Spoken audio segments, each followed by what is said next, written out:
All right. Welcome everyone to Manhattan Community Board 7 full board meeting for March.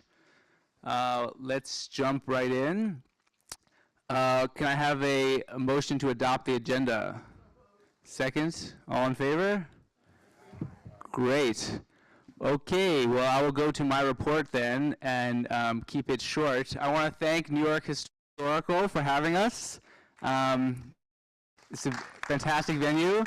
And with that, I want to invite Steve to the stage to potentially briefly discuss our lovely venue. I think that's okay. Good evening, everyone. I'll be very brief. The Upper West Side Coalition of Block Associations and Community Groups has, thankfully, a lot of incredible community groups. One of those members is the New York Historical, and I'm pleased that we've been able to create an opportunity for the Community Board to have its meeting here. I hope New York Historical, I don't know if you should hear this yet, I hope it's the first of many meetings that happen in this lovely space, in this incredible place that is the New York Historical. And Kerry Mitchell, Vice President of Marketing, is just going to give you a taste of all the magic that is happening in this institution and all the stuff that's coming, and to try to share with you a sense of where we're at and how wonderful it is. Kerry?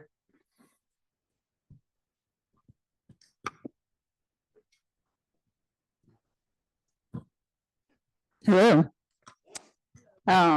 Good evening. Thank you all so much for coming. Thank you to Steve. Thank you to Alex. Thank you to the whole board. My name is Kerry Mitchell, and I work here at the New York Historical. We're thrilled to have you here in our Robert H. Smith Auditorium. Welcome to the guests in person. Welcome to the guests online, wherever you are. We love working with our neighbors on the Upper West Side, but this year in particular is an auspicious one. Any of you have walked down 76th Street recently, I'm sure you have noticed our Tang Wing for American Democracy. It's almost complete. It's looking persuasively museum-like, and it's a gorgeous space, and we can't wait to welcome visitors in to experience it and to explore our inaugural exhibition, Democracy Matters. We'll be hosting an open house preview event on June 17th for our friends and neighbors. We'll be in touch closer to the date with details about that. Then after the wing opens, we'll be turning our attention to honoring the 250th anniversary of the United States. Between June 18th and July 4th, we'll be hosting all manner of special events, including expanded museum hours will be open till 8 o'clock every evening, expanded pay-as-you-wish hours on select Saturdays from 5 to 8, and daily live music courtesy of our friends at Jazz at Lincoln Center. We'll have many more details in the coming weeks, but I just wanted to give you a sneak peek. Please stay tuned and please come for any or all events in June or July. And with that, thanks for coming here tonight, and have a very productive meeting. Thank you so much. And thank you, Steve, really, from the Upper West Side Coalition for making this happen. You're a great Upper West Sider. All right. On not as great news, I have to report that Andrew Albert is no longer on the board. He actually resigned. I don't have any other details, but he's one of the longest members, probably the longest member of the board. And so he will definitely be missed. And he's a great member of the community and the board. He didn't give me any details to share. We have waivers tonight, Natasha and Beverly for illness, and Hayden and Eric for work-related travel. If you're on the Zoom and you would like to be promoted, raise your hand and I will promote you. With that district manager report, Jesse, who is officially district manager and hired. Thank you. I would like to report that the Housing and Land Use Committee, the item for 237 West 74th Street, the Agnes Commons, has been postponed for next month, just in case there's anyone wanting to speak on that. Notices did go out to everyone that signed up to speak. Public Safety Task Force, they will hold a meeting on March 9th to discuss e-bike safety. It will be informational only. Board members' applications, the period has come to a close, and we will wait for the Manhattan Borough President's Office to inform us on our new appointments. The public program has also closed out, and if anyone hasn't received any responses, just reach out to the MN07 account, and we will look into it and get back to you guys. We're also working on the preliminary budget, which the deadline is March 15th. And also to update you that Alex Crawford is no longer with M7. We thank her for the service, and next week we will begin our search for a full-time community coordinator. That's all. Any questions? Yes. Deadline was extended. Well, it's extended, so don't worry. Till Friday. Thank you. Any other questions for Jesse? No. Okay, roll call. Yes, good point. Roll call is open, so you can start texting yes to say that you are here. And if you have any issues, raise your hand. Yes. Okay, no problem. Great. Okay. Am I allowed to give out the events password? What do we think? Yes? Okay, yes. NYCH events.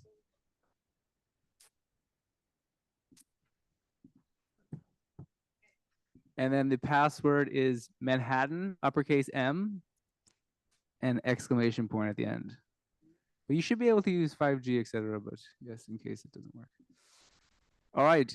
Do you want to have approval of the minutes from the previous full board? And seconded? All in favor? Okay. We'll go now to the community session. And the first on the list is Sue Peters for 2 minutes. And you can come up here, but we'll set up a mic right about where you are right now. But yes, no, but you can come up here, please, 2 minutes.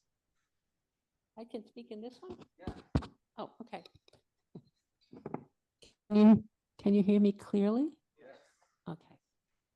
Tell me when to start. Go for it. Okay. 5G technology. 5G is the latest generation of wireless technology. It transmits large amounts of data, working best over short distances, requiring close proximity to users and a dense deployment of small cell antennas in neighborhoods. Major insurance companies have refused to insure telecoms against losses from personal liability claims related to exposure to this RF radiation. Human exposure guidelines for the radio frequency radiation used by the FCC are more than 25 years old. Over the last 20 years, a robust body of independent science has emerged, showing significant biological impacts, including cancer, neurological and cognitive harm, heart abnormalities, reproduction effects, and microwave sickness, among other serious health problems. Freedom of choice is a fundamental American value. The FCC and telecom industry should not force American citizens to endure involuntary exposure to these powerful RF radio frequency radiations 24/7 in their homes or apartments, which is happening now. Thank you very much. Thank you. And we'll go to Mark Wilson next in person down here, followed by Jordan. Yeah, and we have a question from Jamie. Oh, it's okay. When this person's talking, I'll come down and help. Uppercase M Manhattan exclamation point.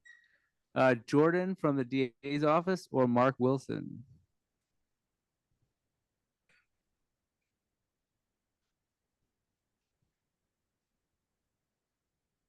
Right there. Yeah, perfect. Oh, yeah, that one. Let's try that one. Yeah. Hello, Yes. can you hear me? Yes. All right, hello, everybody. My name is Jordan Paulette. Sorry, I'm a little tall for. Can I go to this one? Yeah, do that one. Okay, yeah? Yeah. Okay, hello, everybody. My name is Jordan Paulette. I am the new Community Engagement Coordinator for the Upper West Side and Upper East Side for the Manhattan District Attorney's Office. I just have a few updates to share with you tonight. Sorry. I have a few updates to share with you tonight. First, last month, District Attorney Alvin Bragg announced the indictment of Jermaine Parham for raping a 14-year-old at knife point in Stuytown, Peter Cooper Village in January 2026. The defendant stands charged with multiple counts of predatory sexual assault, all A2 felonies, as well as rape in the first degree, robbery, and burglary charges. The office requested remand in this matter, which the judge granted. The district attorney stated this brutal broad daylight attack horrified this community and the entire borough. My thoughts are with her as she recovers from this heinous violent act. I urge anyone who has been sexually assaulted to contact our specially trained prosecutors and social workers by calling our Special Victims Division at 212-335-9373.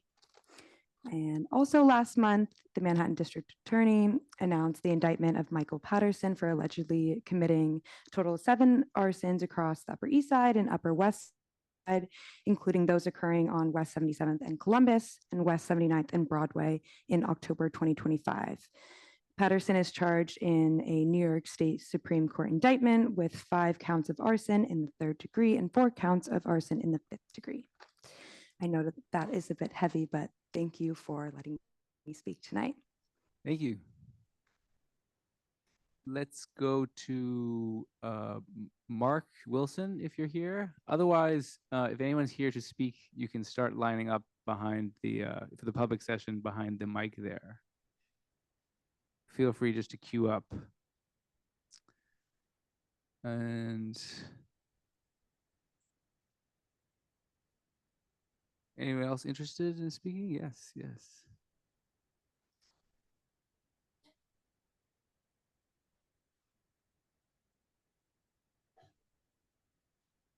And please remind us of your name. Should we turn it partially? Yeah, I don't know. Yeah, maybe turn it a little bit. Okay, Yeah. this way. Yeah, that's good. I like that. Sorry for turning my back. Nice. Hi, folks. Thank you all for gathering here tonight, and thank you to New York Historical Society for hosting. I'll speak a little louder. My name is Hannah. I'm here with the Office of Assemblymember Micah Lasher, and I wanted to provide a few updates on past events that we had in the last week and some upcoming. I'll also be in the back with some cards if there's any events that you don't see that you would want our office to organize for the community. So this past Sunday, we hosted an ICE preparedness town hall at St. Michael's Church in collaboration with the Borough President Hoylman Siegel, Senator Bottcher, Councilmember Abreu, and the Interfaith Center of New York, as well as Hands Off New York. It was incredible to see over 400 people who joined us to learn more about what's been happening in Minneapolis and how we can prepare New York. If you would like to get more involved in protecting your neighbors in face of ICE, we would encourage you to visit handsoffnyc.com to learn more about the organizing that's happening right here in our district on the Upper West Side. We've got a few upcoming events that could be of interest. Firstly, we are collecting children's books for the next 48 hours at our district office on 104th Street. We have a couple hundred so far, but if you have any extras that you would like to get off your hands, we're happy to collect them through Project Cicero, and they then get redistributed to public schools across the city. On Tuesday, March 10th, we'll be hosting an unclaimed funds event with the Comptroller's Office. So you can come by with or without an appointment. Feel free to call to book a time, and you can reclaim any funds that you may be missing. Wednesday, March 11th, we are gathering in collaboration with the Ryan Health Center, as well as the Medicare Rights Center for Medicare rights training to help people understand all aspects of Medicare coverage and how you can best navigate that very complex system. Lastly, on Friday, March 13th, if there's any tech issues that you've been having, if you've been locked out of your email, bless you, or you have a new app that you need to use for your bank or anything like that, you're more than welcome to come by. We'll have a senior tech assistance day in the office. Feel free to give us a call. Thank you all for your time. Thank you. All right, Hannah. Hi, everyone. I'm Hannah Wienerman from Congressman Jerry Nadler's office.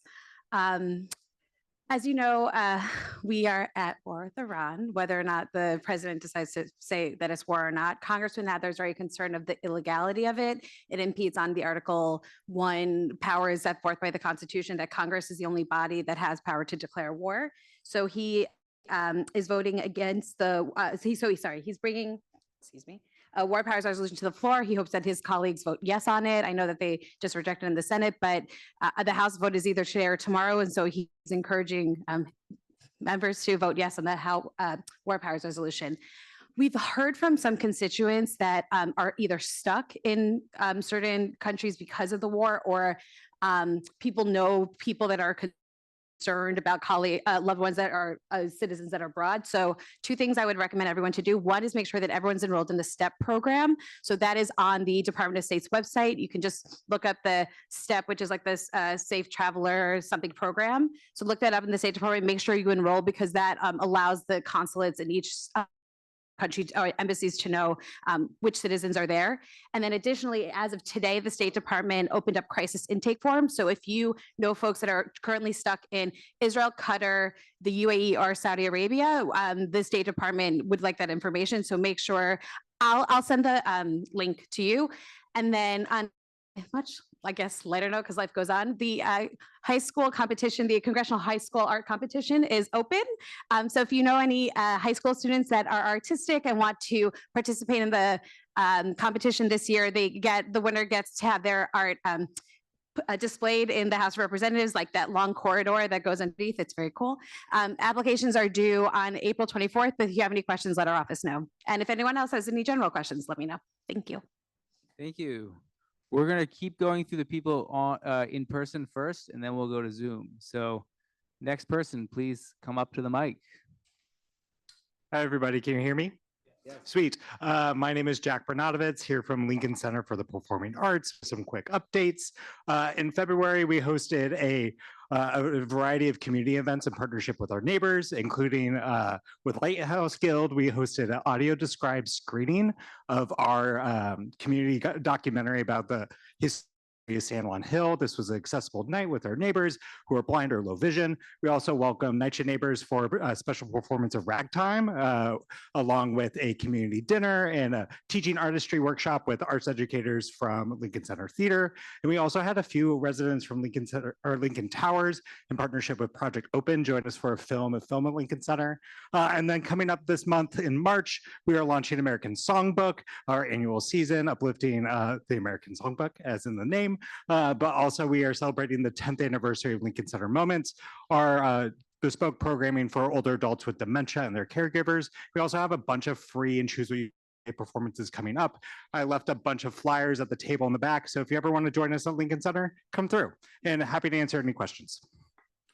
Thank you. Next up.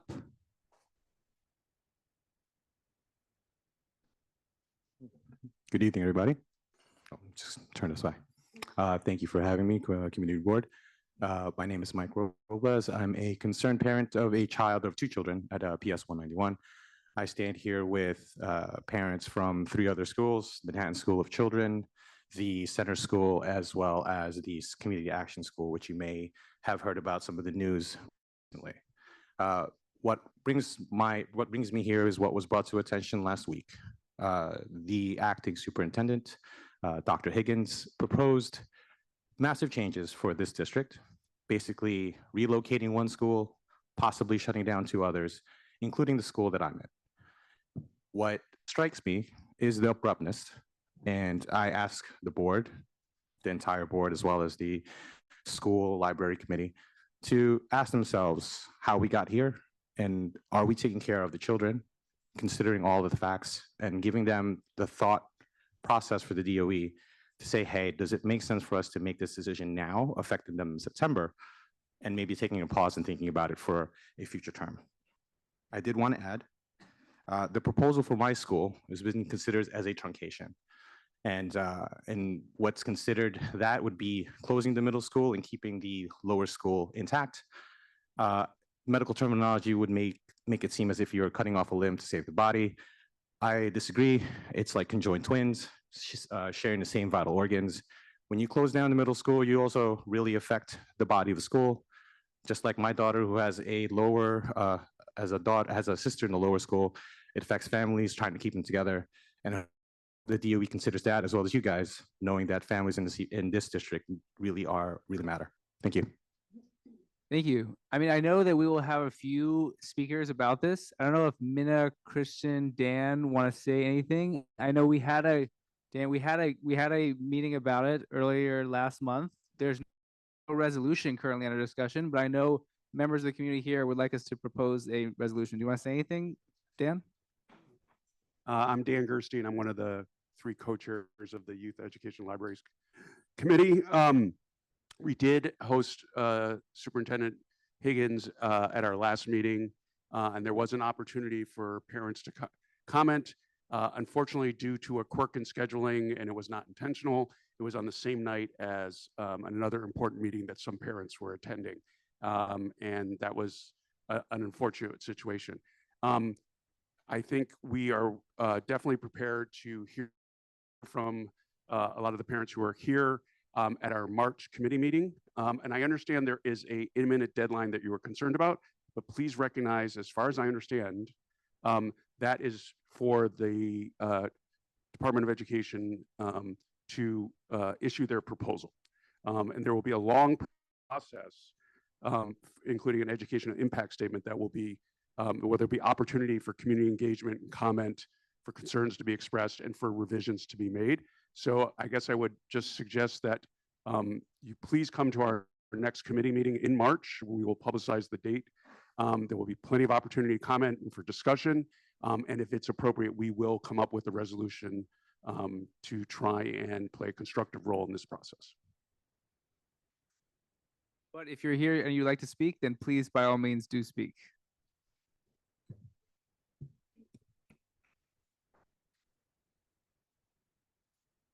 Thanks, Dan.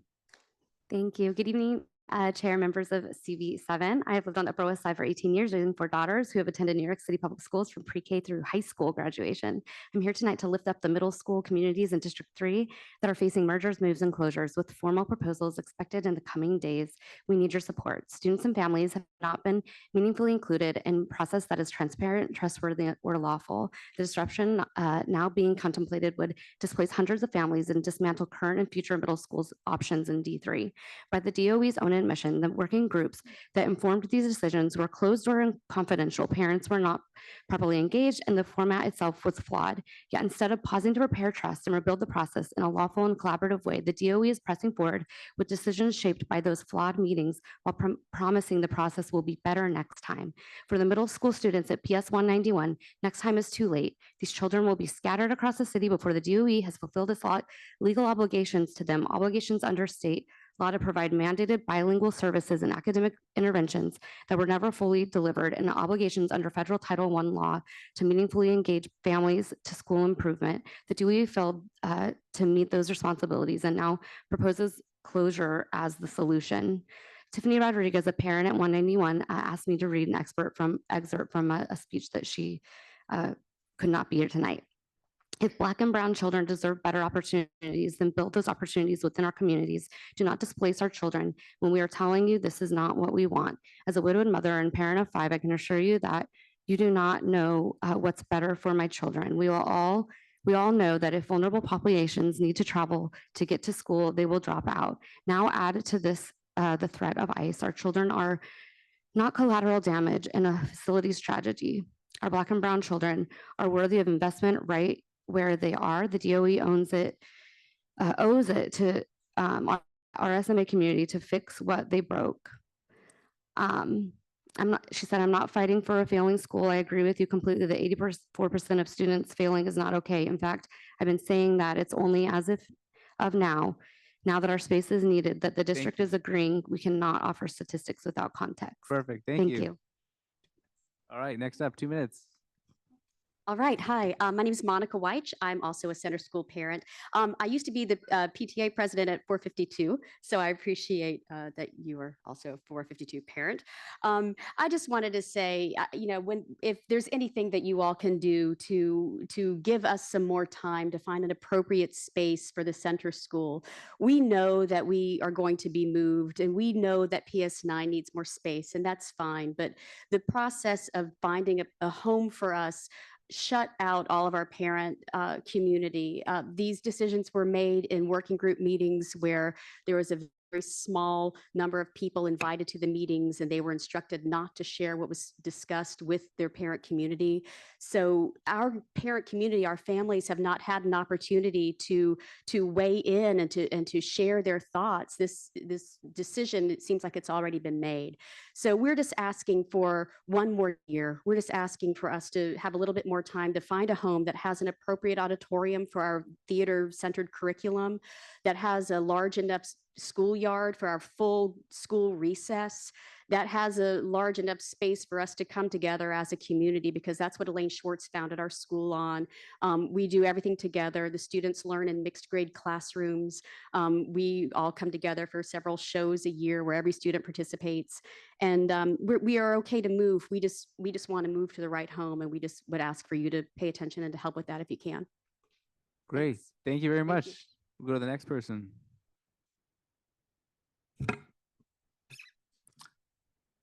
Hello, community board members. My name is Sven Patzer. I am a resident of the Upper West Side living on 96th Street. I wanted to bring a community issue to light, and that is accessibility in the subway stations. I tried to reach the community board on 87th Street a few days back, and there's the 96th Street station where you're able to go down the elevator. I have a torn hip labrum, and there's plenty of other residents with canes and walkers. I went down the station and then hoped to come pop up on 86th, and there's no elevator. So I had to go to 72nd and then take a bus to get to the community board location. I think that it is important for us to continue to focus on making the Upper West Side more accessible for people with disabilities and injuries. A torn labrum can happen to anybody at any time. Thank you very much. Thank you. We'll pause for a second from the in-person and go to Eric Botcher. And 1 second while we make sure that the video audio is working. This is on Zoom, so give it a shot. Hi, everyone. Can you hear me? Can you hear me? Testing, 1, 2, 3. Yes. Oh, wonderful. Hey, everyone. It is so great to be here with you and see those of you who I've met before and meet many of you, most of you for the first time. My name is Eric Botcher, and a few weeks ago, I became the New York State Senator for the 47th Council, the 47th State Senate District, taking over for the great Brad Hoylman-Siegel, who is now our borough president, in the special election to fill that vacancy. I was previously a city council member for Council District 3, which I like to describe as the district south of Gail Brewer's district. I'm now the state senator for District 47, and I greatly look forward to working closely to all of you at Community Board 7 to address the many issues facing our community. I'm in Albany currently, in the middle of the legislative session. We're up here 4 days a week this time of the year, but I really look forward to being there in person at Community Board 7. We're now currently negotiating the state budget.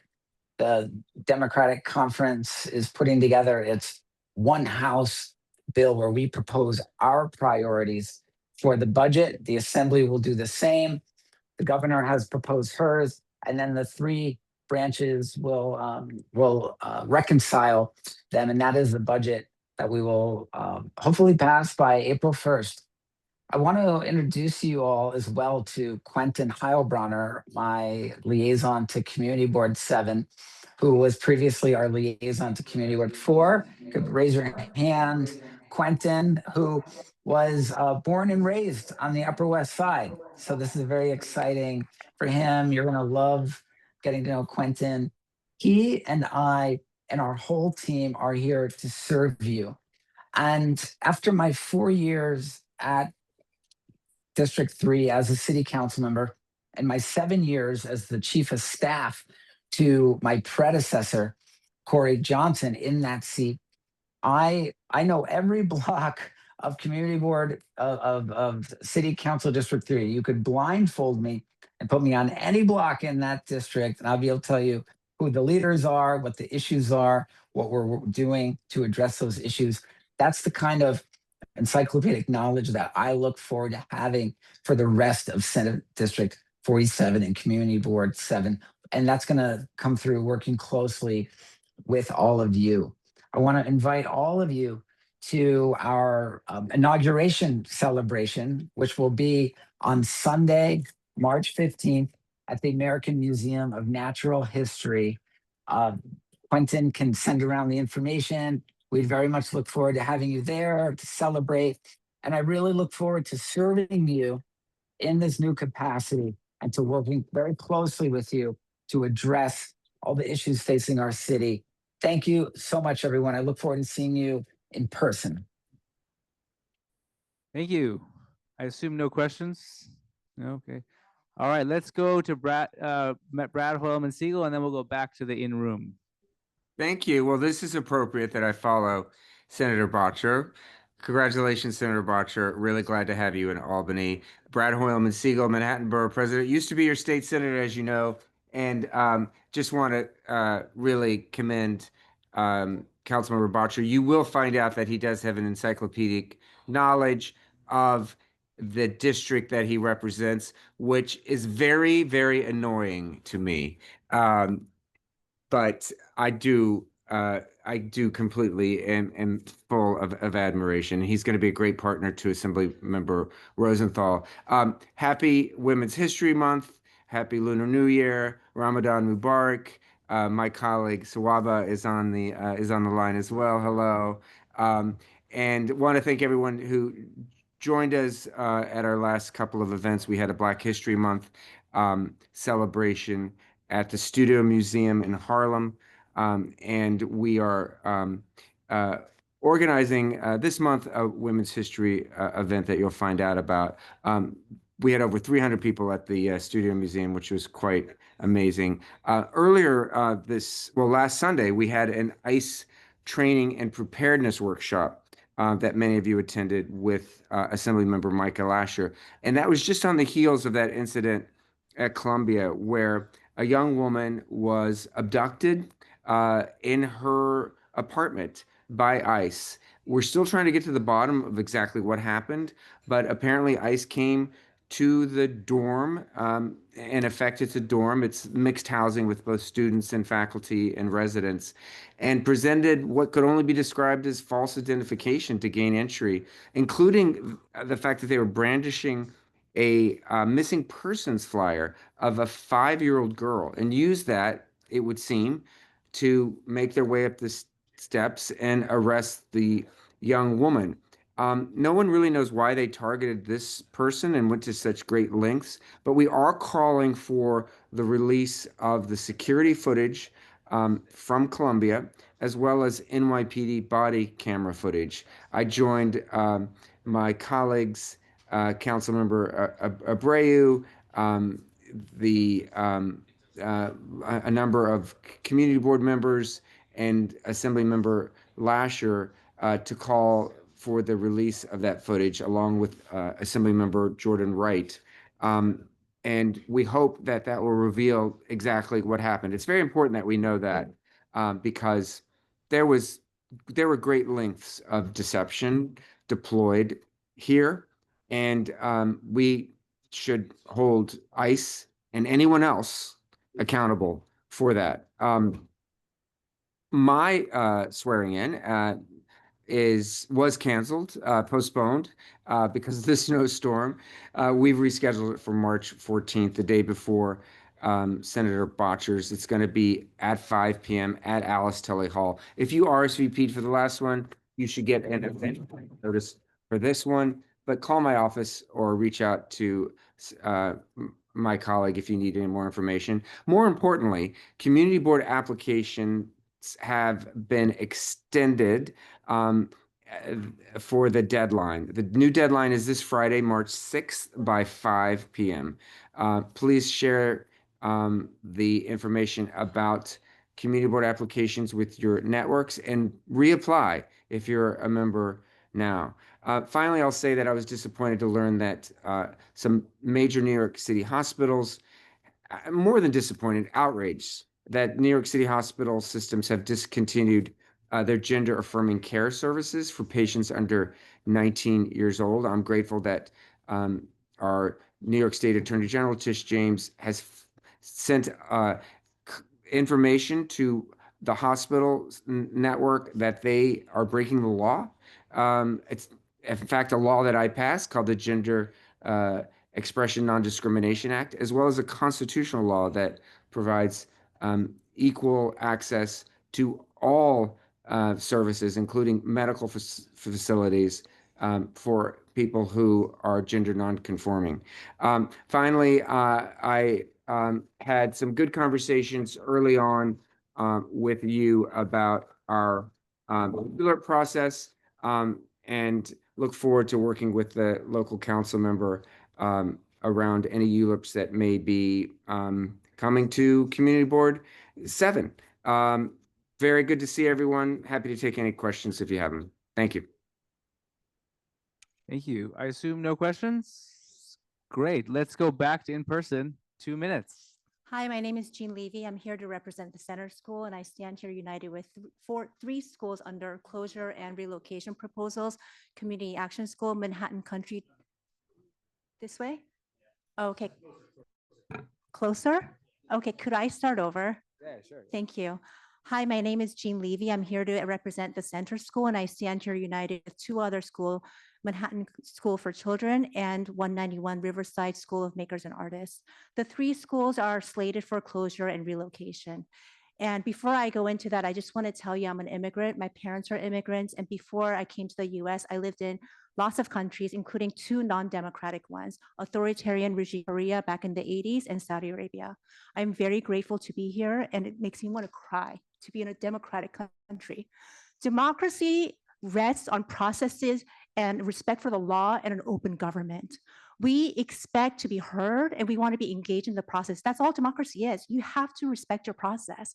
The DOE has told us that they formed these working groups to get parent engagement, except it failed. They now acknowledge that it failed. It failed because it was private, closed door, and confidential.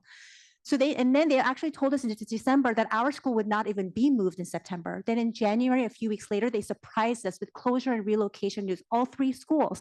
And then they said, okay, but going forward, we will listen to you, except they didn't. We haven't had a single meeting where there's a two-way conversation. And now we're about to be slated for closure and relocation with the proposal that's going to be published on Friday. Once that proposal publishes, there is procedurally an open comment period, but we all know it's a farce because if you go back in history, the last up till 2018, no proposal has ever been pulled and PEP has never voted against it. It's a done deal. It's not democratic. And if it's not going to be democratic, I'm cool. Just tell me, but don't pretend that it's democratic. That's offensive. Let me tell you what's happening at 191. RSMA, they welcomed 300 migrant students 3 years ago with no further bilingual support from the DOE. The New York State law requires bilingual support if 20 students are in a grade that speak a different home country, mother tongue other than English. They violated the law. Do we care? Do we want to explore that, investigate that a little bit? DOE does it. They're going to publish a proposal to close them on Friday. And after that, functionally, it's a done deal. That should violate all of our democratic senses, all of ours. Thank you. Thank you. Good evening. My name is Josh Weinberger. I was a parent at Center School until last year, and now I'm an employee there. I want to thank the community board for hearing these ideas and these issues. What I want to talk about is the process again, and that the role you guys could play and how the failed process has affected this community. They say that decisions are made by those who show up, but in this case, the decisions were made without anyone showing up. They were made behind closed doors, and the people who want to help participate in making these decisions the right way are willing to do the work and show up and start again. The process should have involved the public and families and engaging them properly and getting them involved from the beginning with ideas and soliciting alternatives and plans and proposals. That never happened. The idea that those working groups were meant to propose ideas is just a farce. I was a member of those working groups and I was told not to bring information back to my stakeholders. When we tried to take data from those meetings, it was taken back from us. When we tried to take photographs of the decks that were put on screen, we were asked to delete those photos. I want you guys to think about your role as the community's representatives, to think about what the community really wants and who's being served by this process.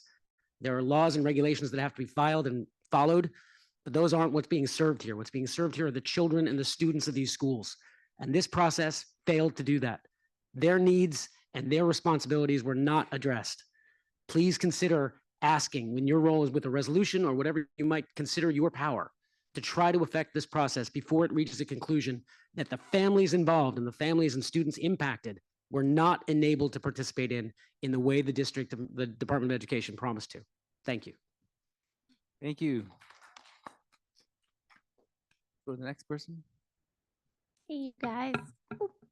I'm Allison Mainardi. I'm a 5th grade center school parent. I don't want to belabor points that have been made at another meeting or before me. I maybe just want to call out in terms of the engagement. Bless you. Thank you. Thank you. The lack of engagement, especially when it comes to 5th grade parents and children, and that this announcement was made in January when the application process was long closed. Not necessarily something that matters for my child. I wouldn't leave center school even given the choice, but certainly something that matters for the children at 191 who will be placed to God knows where, which comes into play when we talk about engagement, clarity, transparency, and accountability more than anything else. I understand that you guys might feel like you don't have necessarily a role in the process going forward, but I think all we ask you for is your advocacy in saying when you see something that doesn't necessarily make sense, to call it out and to hold our representatives more accountable. I think that I understand that center can't stay where it is. I think we all do. I think 9 needs and deserves more space, but I have questions that I would love answered about why we've chosen to prioritize it.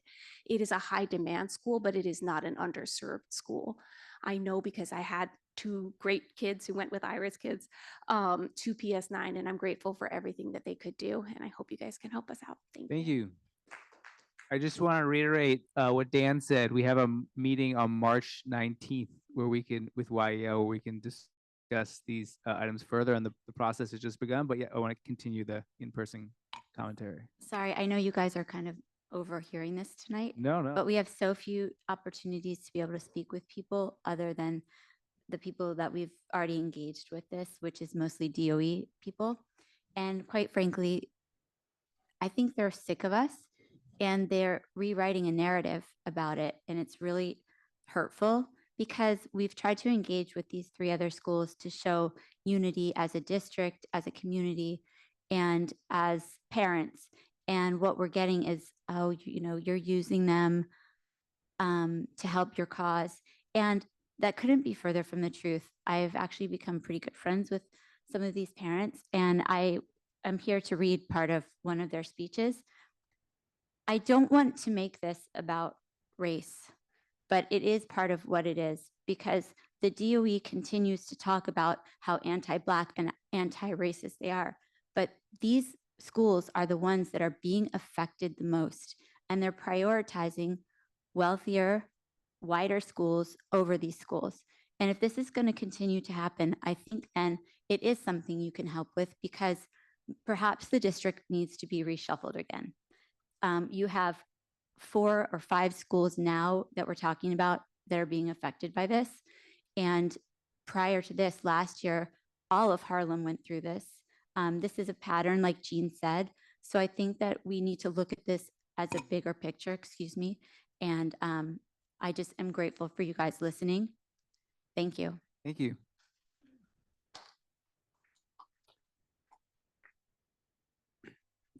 Hey, everybody. I don't have all that much to say in the way of updates, but I want to echo what your new state senator, Eric Botcher, said. My name is Quentin Halbronner. I'm the new liaison between the state senator's office and all things CB7. born and raised on the Upper West Side, live here on the Upper West Side. Hi, Michelle. A lot of folks here, longtime neighbor, and I'm excited to be part of it. So anything that you all need from the senator's office, please feel free to reach out to us anytime. Botcher@nysenate.gov. It's not very imaginative, but it's easy to remember. So send us a message anytime, and we hope to see some of you at the inauguration. And extra thank you to the folks at the New York Historical for hosting us. Thank you.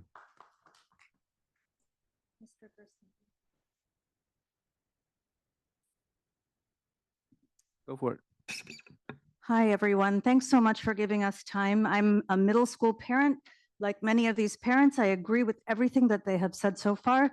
I have children who have gone to 2 of the schools that are slated for a proposed relocation or truncation. I am going to jump to a request. I've sent a letter via email to the entire board, and I'm passing a hard copy down this row. We would like to respectfully ask the board to take an action by passing a formal resolution tonight, if possible. I have been told your parliamentary procedures, but I want to put this on the table anyway, just so that everyone hears it. We are requesting that you demand the following of the City Council: a 1-year moratorium, an immediate pause on all DOE proposals to truncate, phase out, or relocate District 3 middle schools until the 2027-2028 school year. Number 2, an independent data audit, a transparent audit of building utilization data in compliance with the class size law. Number 3, legislative oversight, an appeal to our City Council members to introduce legislation requiring a binding council vote on school relocations, rather than leaving these decisions to mayorally appointed committees. Number 4, mandatory site visits from the panel for educational policy to all of these schools before any decisions are made. And number 5, and this is the most important, and you've heard it many times tonight, genuine dialogue, a genuine back and forth dialogue between parents and the DOE, not canned statements that we're all required to hear again and again. Students are more than just percentages to be reorganized. I hope you understand that. Our school communities are prepared for bad news, and we're prepared to do whatever it is that is required, but we want some engagement and dialogue first. Thank you so much. Thank you. Good evening. My name is Daniela Lara. I am mother of 4 children in New York City public schools, including Twins Center School. One of my children is hard of hearing. He has an IEP. And so when we talk about relocations and merging and space and services, this is not just a theoretical situation. This is personal. For several years, I've been deeply involved in District 3 parent leadership. I attend meetings, serve on committees, participate in district working groups. I was present at some of those meetings the DOE later cited as evidence of parent engagement. But those meetings were never framed as conversations about relocating center, truncating grades at 191, or restructuring other middle schools. So that is not transparency. So let's talk about clear about what this proposal will do. In order for PS9 to expand, center school must relocate. And that relocation is tied to truncating the middle school grades of PS 191 as schools serving predominantly Black and Brown community, including many newly arrived families. So in practice, one well-resourced, less diverse school expands while other communities absorb the disruption. Center School will move to a building that does not align with this curriculum or programmatic needs, while 191 loses its middle school grades. Center is a highly successful, diverse middle school serving students with IEPs, different learning styles, and families from a wide range of backgrounds. The diversity is part of what makes that school work. We understand the center has to move. That's not a problem, but it doesn't have to happen now. PS9 does not need these additional rooms right now. Class size compliant timelines extending to next year, and exemptions are allowed. PS 84 and PS 87, they have it. I cannot, and we cannot support a rush decision that reshapes multiple schools communities with a real partnership. Equity is not just about compliance timelines, it's about who bears the burden of the change, and that's our children. I ask you to advocate for us and ask for 1 year. Thank you. Good evening, everyone. I'm switching gears a little bit. My name is Brigitte Dayan. I am a 25-year resident of the Upper West Side. And I want to speak in favor of a bill currently in front of the City Council, a bill proposed by City Council Speaker Julie Menon that would allow the NYPD to create a perimeter or a buffer zone around houses of worship. This is in response to an odious event, which you may have heard happened last November, when there was a racist anti-Semitic mob gathered outside an Upper East Side synagogue, masquerading as a protest, yelling anti-Jewish epithets and preventing people from entering or leaving the synagogue, waving terrorist flags, Hezbollah flags. So Speaker Julie Menon proposed this bill. It's currently before the City Council, and I would really urge this board to endorse that bill. This bill allows the most precious of American freedoms, which is freedom of faith, freedom of religion. It also allows the right to protest. What it does not allow is allow people to intimidate and harass. And I will just say that if we had, this is what I would liken it to, if we had a Ku Klux Klan that wanted to protest outside a Black church, how concerned would we be about their right to protest? And how concerned would we be about protecting that Black church? So I ask you to consider the same for the Jewish New Yorkers of this community and this city, and to endorse that bill currently before the City Council. Thank you. Thank you. We have actually an item on the agenda that does just that, so we'll see how that progresses tonight. I think that's it for in person. If you are on Zoom and you'd like to speak as part of the community session, please raise your hand and I will allow you to speak. Luca, I see you're there. Would you like to speak?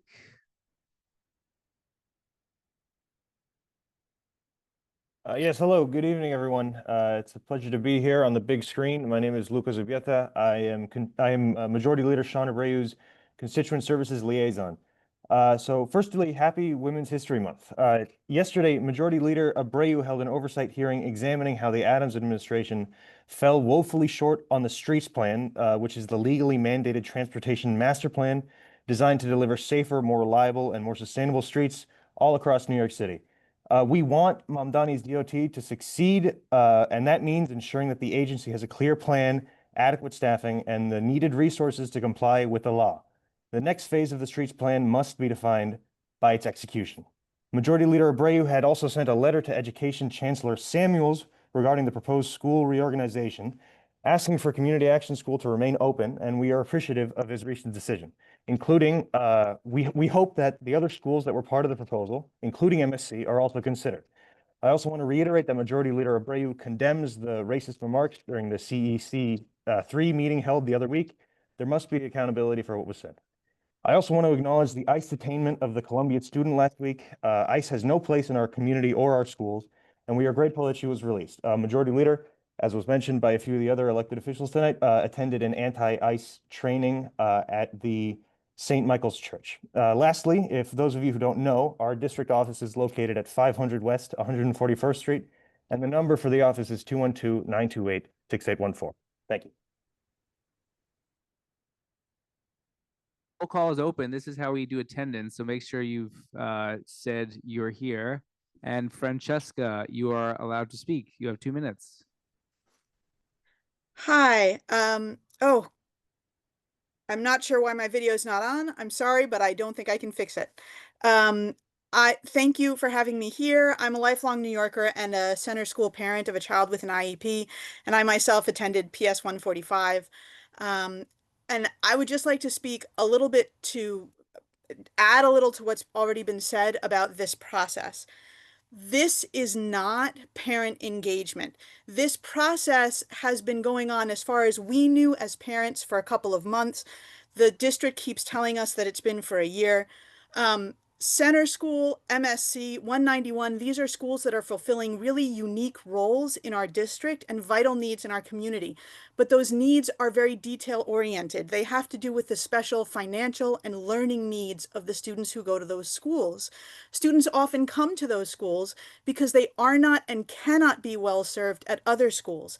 And the way those schools help is not simple to explain. It took my family at least 2 years to realize how Center was making a huge difference for my son. And we were specifically told to apply to the school by one of his service providers who was familiar with it.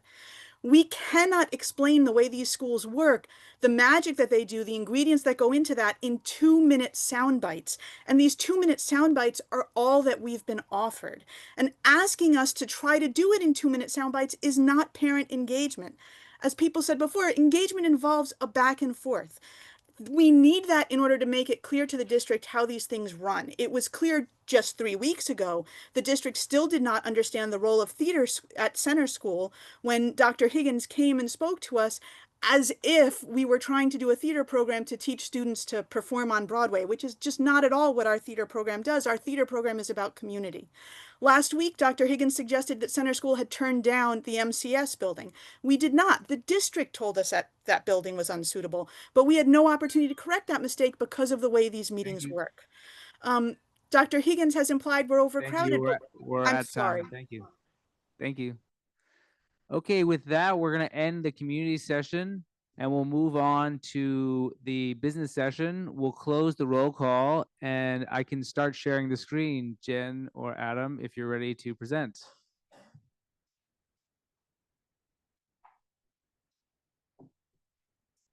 I'll share my screen, but you can, yeah, go up there.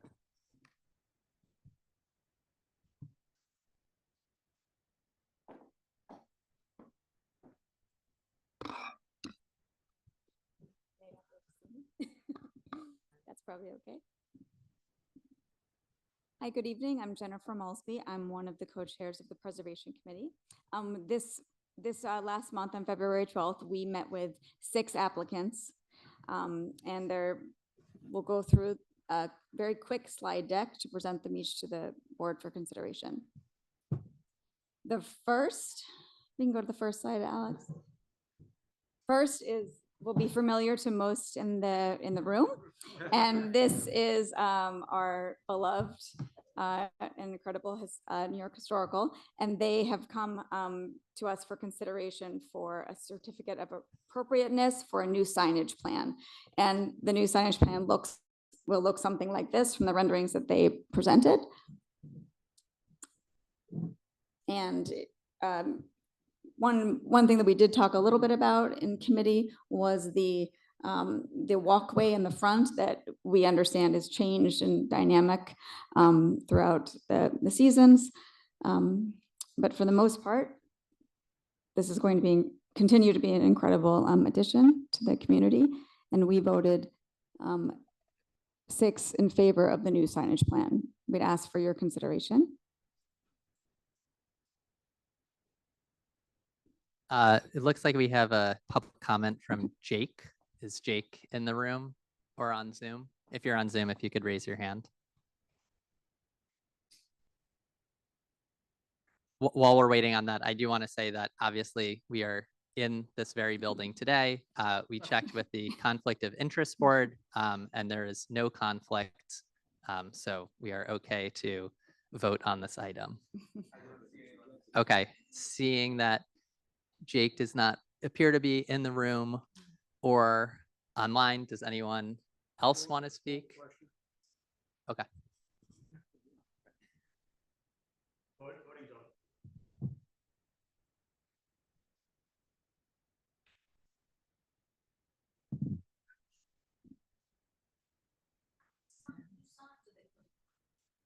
Do you have a question, Jamie? Oh, sorry. Oh, how many new signs? It's going to be these 3 signs on the front, potentially 1 on the side. Yeah, there is obviously signage on now. The ask by LPC was to have a permanent master plan so that they don't have to have temporary plans that get renewed. So this will be a permanent set of signs that they are allowed to have. They can change what the signs say, but these are the only places that the signs can go. Correct. And in fact, this one, well, you can't see it anymore, but the sign on the 76th Street, the southern facade, is likely to not be up all of the time.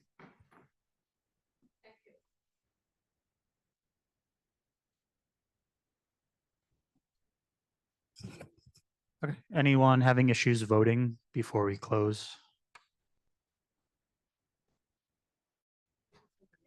You can, okay, you're voting yes. Okay, so the final vote will stop here is 33,000.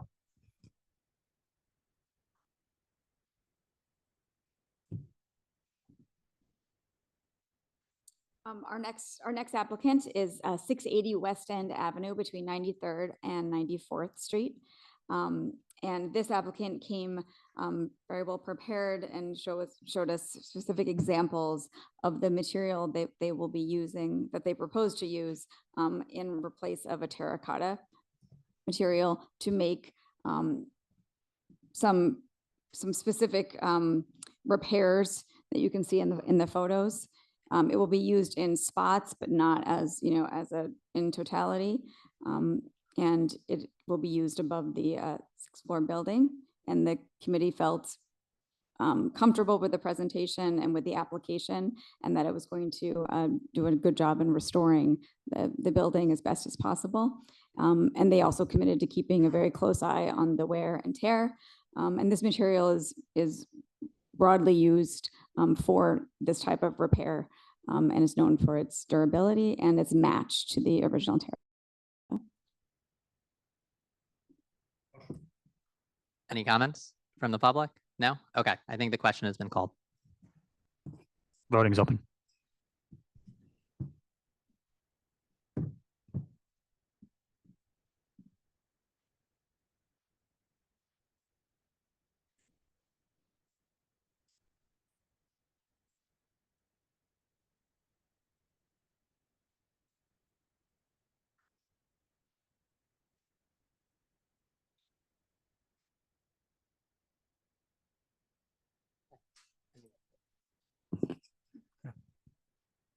Keep getting your votes and we can move to the next one while this stays open, and I'll give you the final in the end.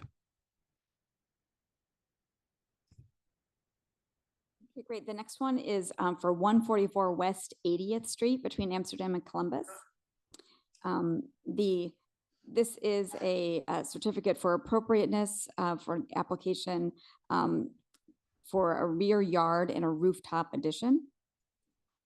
And you can see the existing, you can see the proposed in our photos, and the applicant did a mock-up where they sent photographs and allowed us to see how it would look with the rear addition as proposed in the buildings. And the addition was not visible from the street or from the public areaways. And therefore, our vote was 5-0, and we had one abstention. Are there any questions or speaking on this item? Can I just before we call for the next vote, the previous vote passed or carried, 35,000. Yes, so if you look at this image, you'll see all the way at the top, there is a peaked cornice little bit on the right-hand side, and then over all of it is an existing cornice. That blocks all of the addition, so none of the addition is visible from the street. Even if you are on the far side of the street, it's totally hidden. And then on this side, you can see there is an addition on the rear, but again, that's not visible from the street. Yeah.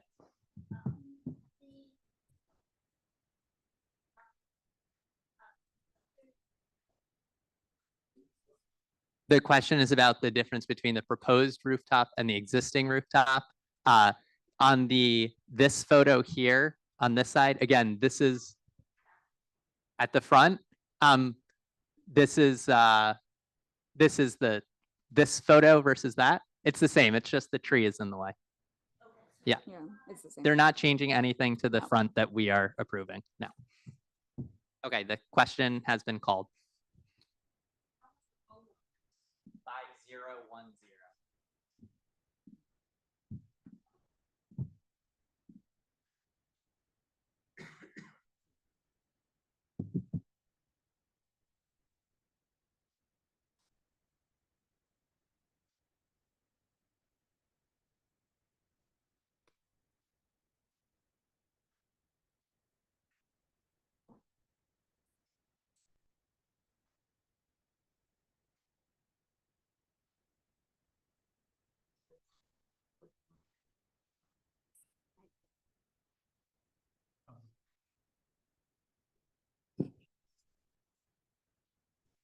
Okay, we'll stop the vote here. Carries 34-100. Thank you. And we'll move on to our next applicant, which is 42 West 70th Street for Columbus and Central Park West. And this is an application for a legalization of a window replacement. And if you can see in the, it's ever so slight, but you can see in the actual photos that they're, the windows in the center where the arrows are in 42, they are ever so slightly higher than the windows in the adjacent brownstones. And the applicant has come for a request to legalize that despite very minimal difference, because it's one row. It's one row of bricks off. One row of bricks. Yes. LPC noticed it when Yes. they did their inspection Yes. after the work was done, and it has to get legalized. This is on the rear facade of the Mhm. building, so you will only ever see this if you are lucky enough to own an apartment opposite Yes. this one. This is a champagne problem, as we like yeah. to say, but you know, but Any nonetheless. questions? Yes. Okay, question has been called. Voting's open.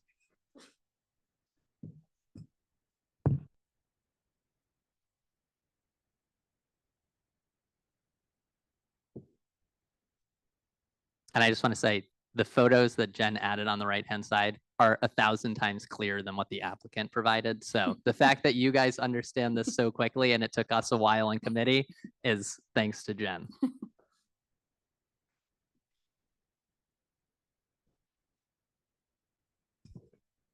Okay, we'll stop the voting here unless anyone has any issues voting. I have one manual, so the final carries 35-000.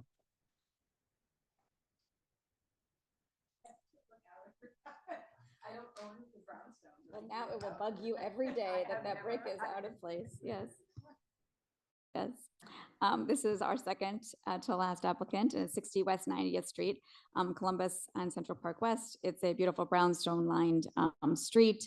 And very long time ago I think in the 90s, this, the stoop was taken out and the door was recessed. And the current owners are proposing that they create the balcony and the walkway in the front. And they change what are the cheeks, the two sides, to the existing stoop. And it was passed unanimously because it seems like a very appropriate to the block and also a nice improvement. Any questions on this one? Or public comments? Okay. Voting is open.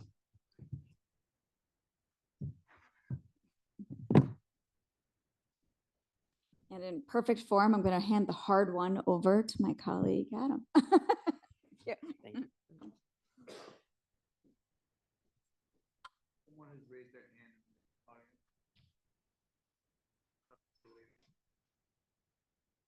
We can ask them. Keep going. I'll figure it out. Final vote here on this carries 34-000. Okay, our next application, we split into two parts. It's for 3 Riverside Drive. The first part is to reconstruct a areaway that was removed at some point. So that is in the image in the center, you see the turquoise outline. A new stone wall will be placed there to replicate the stone wall that was there when the building was originally built. On the right-hand side, you can see the drawing of what it'll look like. This is land that they are working with the Department of Transportation to get the rights to take this part of the sidewalk back. They will get it back because they had it historically, and this will allow them to reinstall stairs into the basement without one of those things that, you know, bodegas have where you have to like lift open the cellar door. So this will restore it back to how it was originally when constructed. Additionally, the next item we're going to look at is a rooftop addition, but that rooftop addition also involves a railing so that you can't fall off of the upstairs. That railing was included in this resolution since the committee found it acceptable. So this is a resolution about this new areaway and the railing at the top of the building. Any questions on that? The railing is for safety reasons, yes. The vote was 5-0-1-0.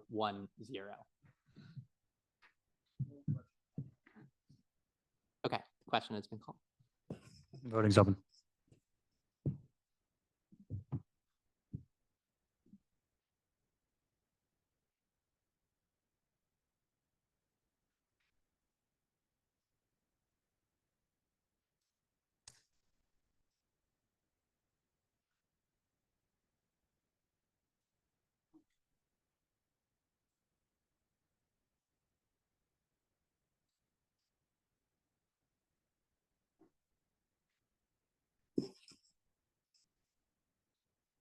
Okay, we'll get our last votes in here.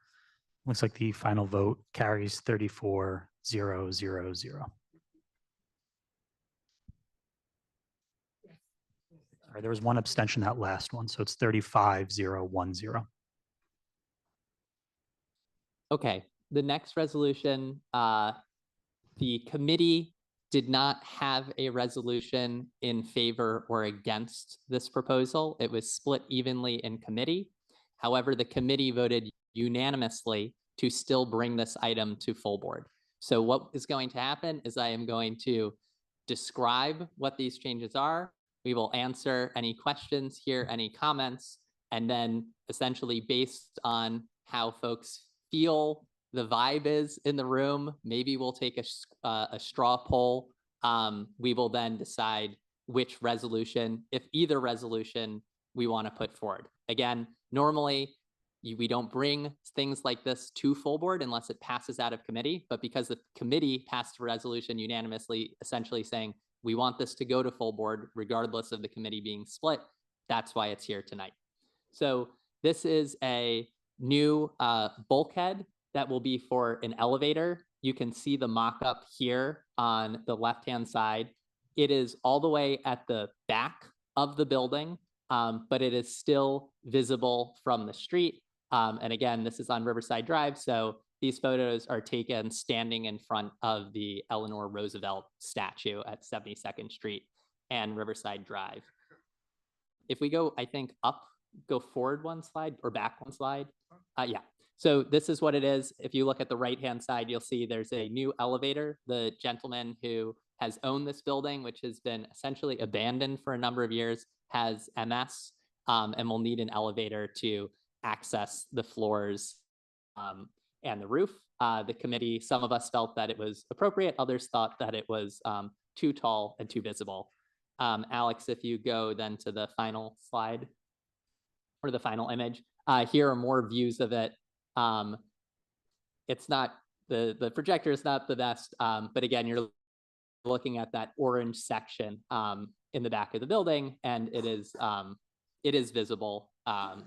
So again, happy to answer any questions and take any comments folks have on this. And then I think we will probably do a straw vote of folks in the room to figure out which of the two resolutions we put forward, and we'll discuss that. Can we speak first before Yeah, you take yeah, the yeah, straw vote? absolutely. I think Seema's about to speak, and then we'll pass the mic around. I just had a quick question. What is the reason for the bulkhead being so high? Is there a roof deck or something that it's trying to access? Yeah, if you go back to the slide that had the green, you'll see the roof is in two different heights. So the elevator bulkhead needs to be tall enough that you can reach not just the rear roof, but also that you can reach the roof in front. Got it. And the applicant came and was clear. There is an elevator now. There is a bulkhead now, and it is less visible because it doesn't go all the way up to the top floor, to the rooftop, to be able to allow you to go out onto the roof. And it also is an oversized elevator to accommodate some specific needs that the owner has. There is an elevator, it just doesn't go all the way up to the top of the. And sorry, just to clarify that, there is a elevator that is approved by LPC from an owner, I think, a decade ago, that is approved. This elevator, nothing has been built, but there is an approved elevator. The approved elevator does not go high enough. When this person bought this building that had been abandoned and is redoing it, he would like the elevator to go all the way to the top because he has MS. I don't know about the previous owner, but presumably they did not, so they didn't need the elevator to go all the way to the top. And the previous owner did not do any of the work on the building, hence it being covered by scaffolding for many, many years. Madge. This is not appropriate to my thinking because it's visible not only from the street, but from Riverside Park, from the Eleanor Roosevelt Park. It's absolutely the opposite side of the street from that. So it's very, very visible, and therefore I feel not appropriate. They've already gotten dispensation to put the elevator in, but they're asking for at least 5 more feet, which makes it so much more visible from across the street. I'd like to just read something that Clary sent too, because she's delayed in travel somewhere. She was trying very hard to get here.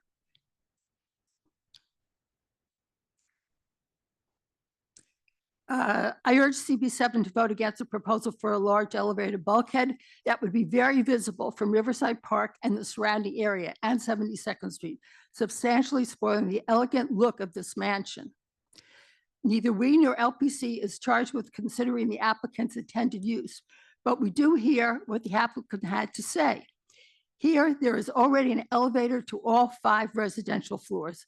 The applicant wants to put in a larger elevator going to the roof to be able to transport a grand piano, as he testified, and to carry him and his guests to parties and events on the roof level, though direct park views are already available from the top interior floor. Whatever the applicant's intention, it does not outweigh the visual inappropriateness of the large and very visible addition to the roof. So, Yeah, we'll go, and then we'll come to you. so I have a question. So is there a way to make this elevator still accessible to all the floors for this individual owner who has MS, while at the same time making it less visible? Or does it have to be at this height and be visible such that he has access to all the floors? So that's kind of what I'm trying to get my head around. In order to reach the roof at the front without any stairs, the elevator needs to be as tall as it is what the applicant has said. Okay, and there's no other elevator that he can take in the building? There's no elevator in the building. This is all about putting an elevator in. It's Got just it. there was previously an approved elevator that did not reach to the roof. Now that they've purchased the building and need to do a bunch of other work to it, they need to go back in front of LPC. And as part of that application, they have asked for dispensation for a taller elevator that is 5 feet taller than what had been approved previously. But there are ways to do this in the interior. And as the owner stated, it was mainly he wanted to get a grand piano up there, but this is really not part of the appropriateness.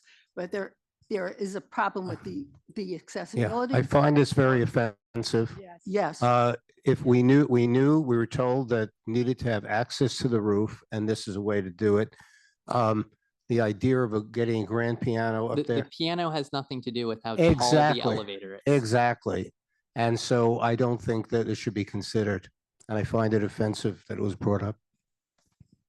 Okay, just to, you don't want us to be discussing about the piano, et cetera. You want us None to of this discuss should- the issue? Yes. Okay. I just want to clarify. There are other technologies available to produce a smaller overrun. I discussed this on the 96th and Central Park West several years ago. FX Val agreed that it was possible, but they didn't want to do it.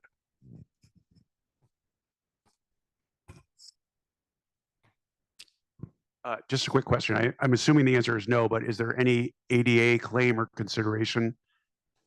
It is not an ADA thing because it is a private residence. So Okay. there's no, it is obviously this person is cognizant of their condition and their deterioration, and mentioned that they expect other people with similar conditions to come, which is why this is a priority for them. But there is no legal reason why we would have to approve this under the ADA.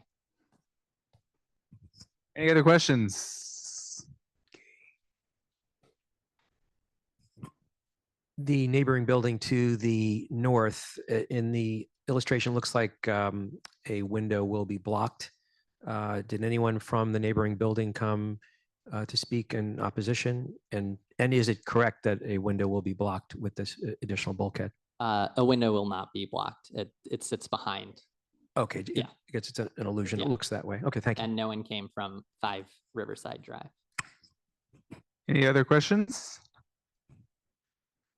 I'll just say personally, I think we're discussing 5 feet, which while visible, I think I would be hard pressed, having gone by there many times in my life, to see that anything has changed if I went by after this bulkhead. So personally, I'll vote. I think we should have a resolution to approve this plan, but that's just my personal opinion. Can we go to the final slide in the deck? Yes. I'm about to explain. Okay, so again, in committee, we voted unanimously that we could not bring a resolution in the affirmative or against this application. So based on that, we felt that the committee wanted this to come to full board. So what Jen and I put together is 2 potential resolutions. And I think what we'll do is a just hands up straw vote, and then Jen and I will make a vibe and we'll pick one and we'll vote on it. The first resolution says that the bulkhead is appropriate, but we want the bulkhead material to be changed to a brick that will match 5 Riverside Drive. So it'll kind of disappear into the background. And that the applicant work with staff at Landmarks to try to reduce the height of the bulkhead. The second resolution would be a categorical denial of this application.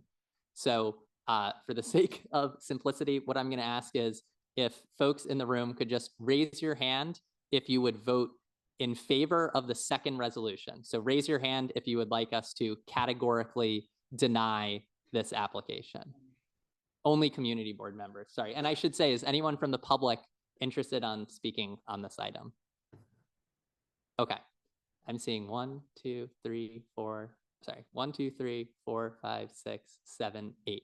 I'm seeing 8 on Zoom. I don't know if it's possible for folks to. 1 second. Oh, and 9. No one on Zoom is Okay, raising. so I'm seeing 9 in favor of the second one. Can I have a show of hands in favor of the first one? Okay, again, only folks who are on the community board. I see 1, 2. You can raise your hand, but I will try not to count you. All right, I will not count you. Okay, 1, 2, not you, 3, 4, 5, 6, 7, 8, 9, 10. Okay. You have 3 online too. Okay, so based on that, I think we'll put forward this first resolution, which says that we recommend approval if the brick is changed to a different color and the applicant work to shorten the bulkhead. Call the question. All right, the question has been called. Hold on, we're not ready to Oh, we're not ready yet. 1 second. So again,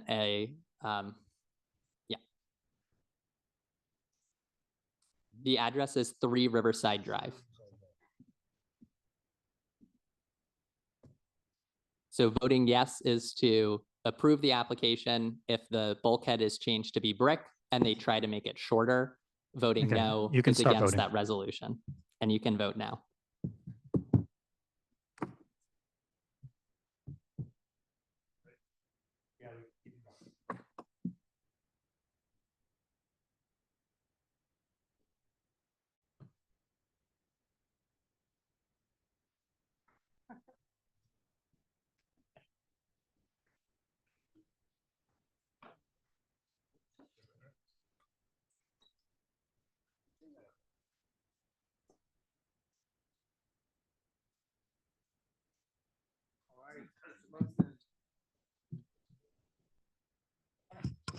I think we're good to call it here. What was, sorry. Vote. Okay, so the final vote here carries 29-810, 29-810. And I think we'll go to Councilmember Gail Brewer, if you want to join us on the podium. Thank you, Adam and Jen. Well done.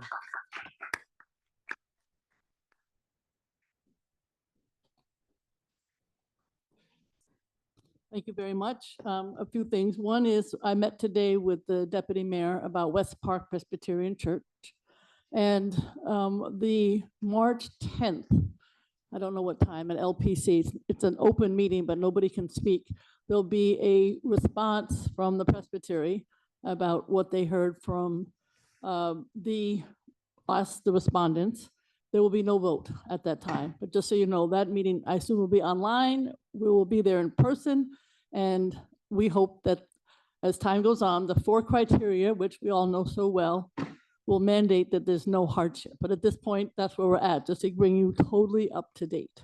I do want to thank the community board because I know you two are concerned about alternate side of the street parking and the lack of the cars moving. So we don't yet have any legislation, but I do want to thank sanitation and the 2O precinct because they're both working on 83rd and 82nd, where there are police and fire and post office and rental cars and so on. And they are trying to at least do once a month on each block. And then we're just going to keep working on all the other blocks. It's so frustrating. You can't do much during the snow, but when the snow is gone, move your damn car. The children's book fair that we have, I think you know, is this week. It's on Sunday at JCC from 1 to 5, and we have 8,500 books, so please come. And then on 3/9, which is Monday from 6 to 8 at the Gertrude Edel Recreation Center on 60th Street, we have a bystander training with people from the fire department and from Ryan, and they're going to teach the proper method, not only for bystander, but also all life-saving techniques like CPR. I think we all know that HOPE survey is taking place. It got postponed a couple of times. Tuesday, March 10th, and I will be, I don't know how late I'm going to go, but I will be at PS, I think it's 452. And if you want to volunteer, you should. It's a wonderful, wonderful experience. We have so many complaints about outage of streetlights. I don't know what it is. I don't know why so many. I brought it to the attention of DOT at a recent hearing. But we are going to be going out, staff and interns, if anybody wants to join us in the evening, just to make a list of where all of these lights are out. And I think it's a challenge to get them fixed. It's really frustrating. One person's been waiting a year. We also got new benches installed on the bench desert on Columbus Avenue between 82nd and 92nd. I think there's about 10 new benches going to be going in there. We had a hearing with the Department of Parks today with the wonderful new commissioner, as you know, who was head of Manhattan. And the topic I brought up was street trees. I hate their new project, which is maybe we'll get to your tree in 9 years because they're trying to do by area. So I said, fine, you pick your damn area, but you need to have a parallel process. And one of the council members said, I must admit, this is a little self-aggrandizing. I want to be like Gail Brewer. So I love that because I'm always like telling them what I think. The other issue was, I think they tried, but the problem with the clearing of the snow, I assume no more snow, but next year it could be, the jointly operated playgrounds, which we have several in our neighborhood. The DOE did a great job of the sidewalks and playgrounds around schools. But like at PS 84, 166, PS 87, 199, those are all jointly operated, and the snow is supposed to be cleared in the playground by the Parks Department, and it wasn't, which means they couldn't let the kids out because they could slip and fall. So that has to improve next year.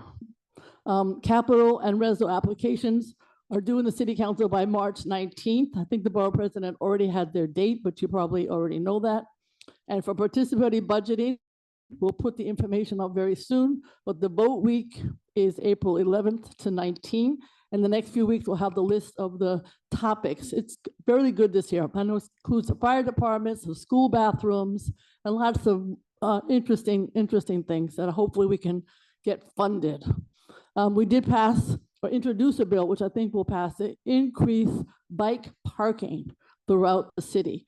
Department of Transportation was there. They wrote a lot of bills suggested, and they said on everyone, we will get back to the city council. But I think this one will pass. I hope it will pass. We had a hearing in governmental operations, which I chair, on vacant and underused city property. Makes me crazy. If you go down to City Hall, 253 Broadway, 280 Broadway, they're all vacant. And turns out they're owned by somebody else, not by the city. So now I have to figure out who that somebody else is. And really, they got to rent them because the rentals, the vacancies on Broadway are horrific. You all know that. And we have to work on it. But you can't have city vacancy and then complain about everybody else. So all of March are preliminary budget hearings. Feel free either online or let me know topics that you want to be asked, because I will be at every single one of them. I talked about the children's fair, the CPR, and then on March 23rd, we have a town hall that's going to be at John Jay College with lots of commissioners coming. Participatory budget I talked about. We have an open house at our office on Broadway, Columbus and 87th Street on April 16th. We have a recycling event at JCC April 26th. And then April 29th, a shredding event, which seems to be the most popular event known to humankind. And then I just want to talk about the schools for a minute. You've been doing a great job. You had a hearing, you talked to, I guess, interim superintendent. We all know the chancellor. I am glad that CAS, Community Action School, will be open. I actually called it to be open before the chancellor agreed to it. I've been meeting with parents and principals and everybody else from all the other schools. It's rough because people are so anxious and upset. So we're all trying to work it out. I don't know how it's going to get figured out, but there's a lot of discussion going on. And thank you very much, Community Board 7. Any questions? No, I assume not. All right. Go for it, Louisa.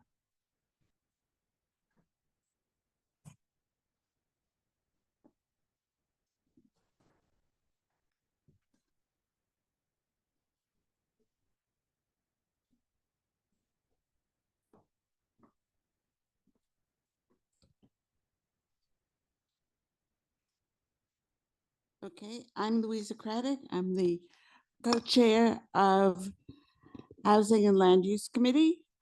And I'm here to talk about a proposal from the committee for CB7 funding. And what we're asking for is that we want to update a database that we did in 2018 with a focus on SROs. SROs are very important to the affordable housing on the Upper West Side. We think that there's a way to promote them, but we need more information. Excuse me. In 2018, we had a fellow from the Fund for the City of New York, and he proposed and delivered this database, which had all subsidized housing on the Upper West Side, the addresses, the type of subsidy, the name, the description of it, the total number of units, the total number of subsidized units per building, and therefore we could see the loss of subsidized units over time. This is because there was also a survey, excuse me, I'm losing my voice, a survey in 2010 of SROs for the Borough President's Office. So we were able to see the loss, and we want to do this again because from 2018 to now, we think there will be even more loss of these kind of units, and we need to know what that loss is. And since 2010, 2018, and now it will be 2026. This database was very comprehensive. The number of bedrooms, the DOF classification. There's only 3 months to do this. We figured that March to find somebody, and then April, May, and June. But this is an ongoing project. Seema and I are already meeting with people from CB6 who are also working on their own database for an inventory of subsidized housing in their community district. And the idea is that eventually the project will spread throughout Manhattan, that every single community district will do this, and we will have a database that covers all of Manhattan, because the city hasn't done this. So what we are thinking of is, first we need somebody who is very conversant with databases, just data, how to retrieve it. What we will do, what we're planning to do, is contact Columbia and Barnard for a student. They can work it into a thesis that they're doing, but we need the time from them, and we would pay them whatever monies the executive board would pass along to us. But this would continue beyond June, because, as I said, the idea is eventually to have a database that covers all of Manhattan. And Alex, I don't know if where we go from here. Do No, we I think- ask for a vote, or? Yeah, vote. So everyone has the resolution. Does anyone have any questions about it? If not, we can call the question. This is a good project. Okay, call the question. Voting's open.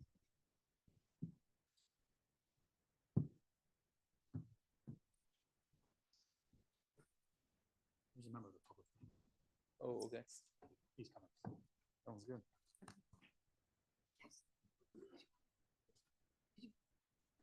Did you vote? Not You want to share your screen? Yeah, voting's I would open. be interested in volunteering for a project like that. So Yes. I would love to have. Get his email, Louisa. Get that man. Louisa, get his email. No. Keep doing the vote. Keep doing the vote.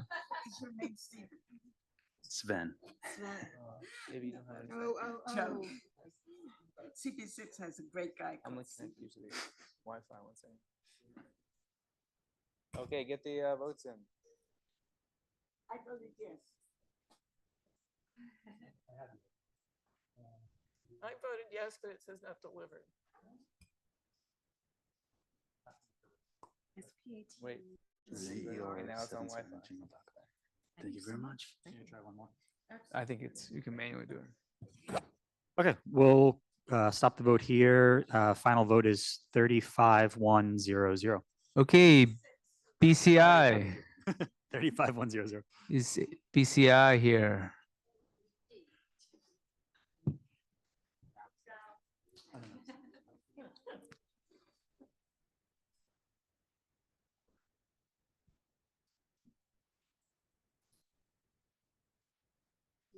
These lights. Okay, hello, everybody. Nice to see you. Parker and Casmi here, BCI co-chairs. We have two little items on the agenda. The first one is to allow the 333 West 86th Street. This is an upscale senior residence, and they want to have a liquor license, not for you to walk in and have something to drink, but for their residents and their guests. And I think we voted unanimously on this, right? So we're asking your, for your yes vote. Should we bundle them? Well, the second application was for a change of hours. I mean, if you, we also voted yes on this unanimously on this. Let's try to bundle it. Let's try to bundle it. The second address, 49 West 64, this was for a change of hours of operation. They extended the hours a little bit, and they wanted live music, something like I get nervous about, but everybody else on the committee didn't seem to have a problem, so I voted yes also. Michelle, minor point of information. This is Doug in front of you here. It is not a upscale senior resident only. It's an assisted living facility. I think upscale senior resident. It's assisted living. Thanks. Yes, it's both. Yeah, but it's essentially a nursing home, right? And hopefully in the future, they can enjoy liquor on the roof. All people. Yeah, with the piano. Exactly. It's a really nice place. I live right across the street from it, Yeah. but I'm gonna vote yes. They make enough noise already. All right. Should we call the question? So we're bundling? Yeah, bundling. So one vote. One vote, yeah. And voting is now open. It's really good. Yes, voting is open. It's open? Yeah. Yeah, the restaurant. Yeah, it's really good. Okay, Mr. Sheldon Fine, if you want to sit to the stage for yours. Thank you. Thank you.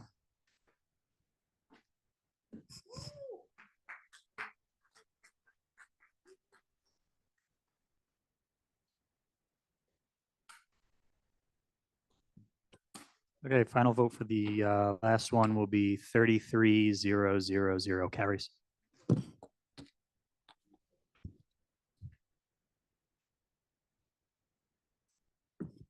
Okay, go for it, Shelley.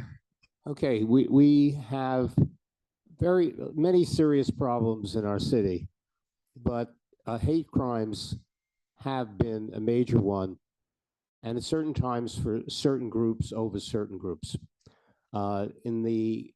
In January of this year, it was reported that there were 31 anti-Jewish hate crimes in New York City out of 31 days. Looked further into it, there were a monthly average in 2024 and 25 of 28 anti-Jewish hate crimes. Now you can say, well, where does that fit into the whole picture? Well, it was 54% of the hate crimes in 24 and 57% in 25. Is it serious? Yes. All hate crimes serious, very serious in this country. The largest percentage by any borough is Manhattan, second Brooklyn. Looked at all other demographics. They're far lower. Everyone is terrible, but far lower. And the next one was sexual orientation, Black, and then anti-Muslim, anti-Asian, and anti-Hispanic. But the last three really very minimal. But again, any one incident is terrible. So what effect is it having upon the community? Well, just in our community, there's tremendous fear. Incidents happen. People wonder what's happening to our neighborhood. We've lived peaceful here for years. It doesn't vary. It keeps getting greater. And Julie Menon, who's the new speaker, came up with a 5-point plan, which is in the resolution. And it involves education, involves having the Safety Act, creating a boundary or border so people are not attacked on the way to any house of worship or school. And the other issues, funding security, Holocaust education, other things are in that. It's strongly supported by a rally just about a week and a half ago, which was organized by Julie Menon and Youssef Salam. It was at that rally, this was at City Hall. Our borough president was there too, supporting it, as were many other elected officials.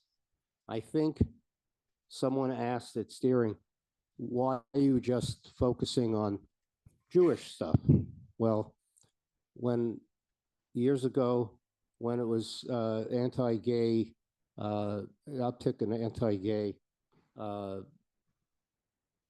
hate crimes, spoke out about it then, resolved then.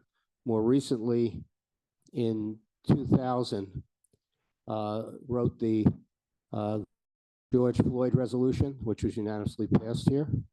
And then a year later, anti-Asian. And no one questioned why it was only anti-Asian or it was only Black. There are times when you have to speak out. Anti-Semitism is a disease. It's always been there historically, but now it's raising its ugly head in active hate crimes. Our community has 43% of our community is Jewish. If it was 2%, we should be speaking out if it was this type of activity in the amount. So I urge you to support this resolution on behalf of our community, showing our concern. There are specific things we're being asked the city council to do and the city to do, and that it should be communicated to all of them and to all agencies, which we expect all city agencies to respond in the ways they do. Okay. Thank you. We have a few people online who want to speak on it. So if you're interested in saying something about this online, you can raise your hand and I will allow you to speak. And then if you are here in the room, you can also come up to the front if you're a member of the public. And then once we go through the public, we will go to board members. Sam Huddis, you can speak first. Thank you. Can you hear me? Again, 2 minutes. Okay, great. Thank you very much. Hi, everyone. My name is Sam Huddis. I'm born and raised on the Upper West Side. I live at 86th and Broadway. I'm strongly in favor of this resolution. As a Jewish New Yorker, I have personally been accosted by people who stalk Jewish events in order to harass and intimidate Jews. Coming out of a Jewish event on Park Avenue in January, I was followed by a gang of people getting in my face and threatening me. The police themselves were so concerned by this situation that they intervened to guard me and walk me 2 blocks to the subway station as these protesters continued to follow, harass, and insult me. This is not an isolated incident and it's not an accident. Quote, "We need to make them afraid," unquote. Those were the words used by the social media account of the organizers of a recent protest at a synagogue on the Upper East Side. What we've experienced recently is a highly disturbing trend in which so-called protesters openly admit that their goal is to push Jewish people out of public life, and then they act on this goal. As a lifelong Upper West Sider and as a Jewish New Yorker, I have never in my life felt less safe and less at home in my city than in recent years. So I urge the community board to stand against this hate and to pass this resolution and to support the Menon package. Thank you very much.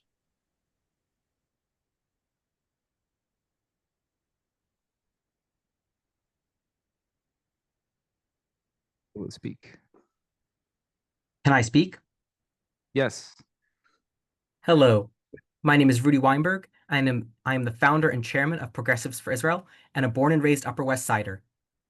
I am here to speak in support of the resolution condemning anti-Semitism and endorsing Speaker Julie Menon's 5-point plan to address hate in New York City. As progressives, we believe deeply in protecting vulnerable communities and ensuring that everyone in this city can live openly and safely. That includes Jewish New Yorkers who are entitled to that same protection. No one should have to worry about harassment simply for walking into a synagogue, dropping their child off at a Jewish school, or visibly expressing their identity. Speaker Menon's 5-point plan is an important first step because it invests in both short-term and long-term solutions.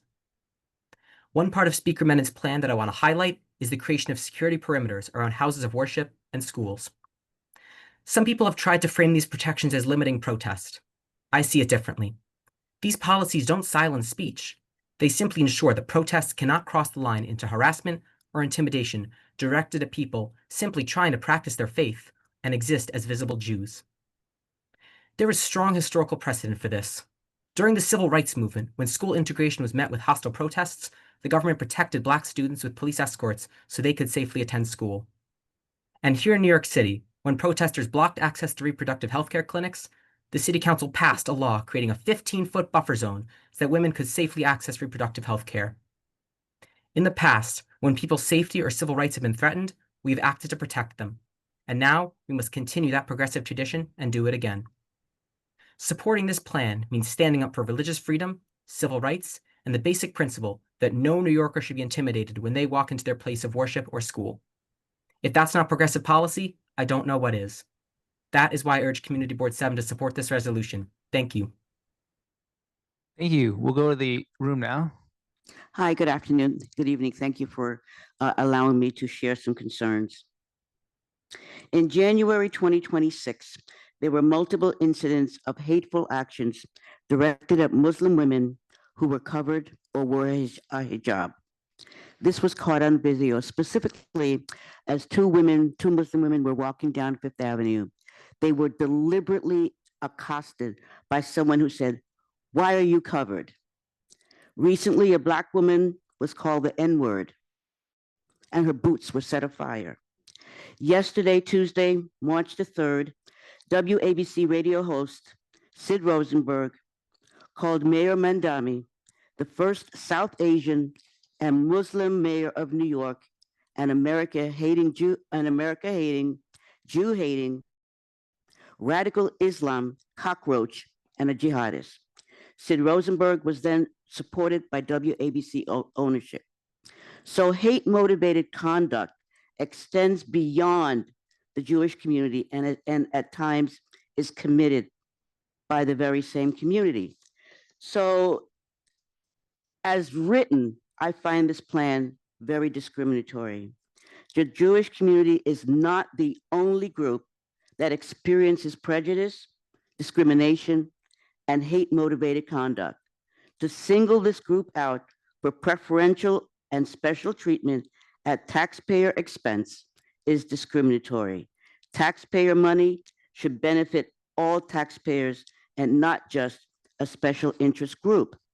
So if CB7 wants to be fair and impartial to all similarly impacted individuals and communities, it will expand the plan as written. And I have some suggestions for how that plan should be written. So to start, on number 1, I would just insert condemning anti-Semitic, anti-Muslim, anti-Black, anti-Asian in that first sentence. I would 10 seconds left. I would further on numbers 3 and 4, insert after Jewish, Muslim, Black, and Asian. I can share this with you. Thank you. Let's now respond. Let's go through the rest of the questions and then we'll walk on. Next. Hi, I'm Daniel Lowy. I've been an Upper West Side resident for the last 23 years. I'm also from Sydney, Australia. Sydney was the safest place for Jews post the Holocaust up until about 2 years ago, where they decided to go on a rampage of anti-Semitism. And you know what happened? Because they let this unchecked in the country with the strictest gun laws in the world. 15 people, 13 of them Jews, were gunned down in cold blood, including an 8-year-old girl. And if we don't do something here, it's going to happen here too. Hi, good evening, everyone. My name is Greg Kursip. I'm a lifelong Upper West Side resident. Shelley, first, I want to thank you for introducing this resolution. I want to speak out in great support of this. I think that over the last 3 years, we've seen a dramatic uptick in anti-Semitic hate crime across New York. I think it is so critical now more than ever that the speaker moves forward with this. I thank her also for this resolution. And I think it's really critical that we not only pass this evening, but I'd love to see this passed unanimously. People deserve to worship without the fear of intimidation and in peace. And I think that this is critical. So thank you.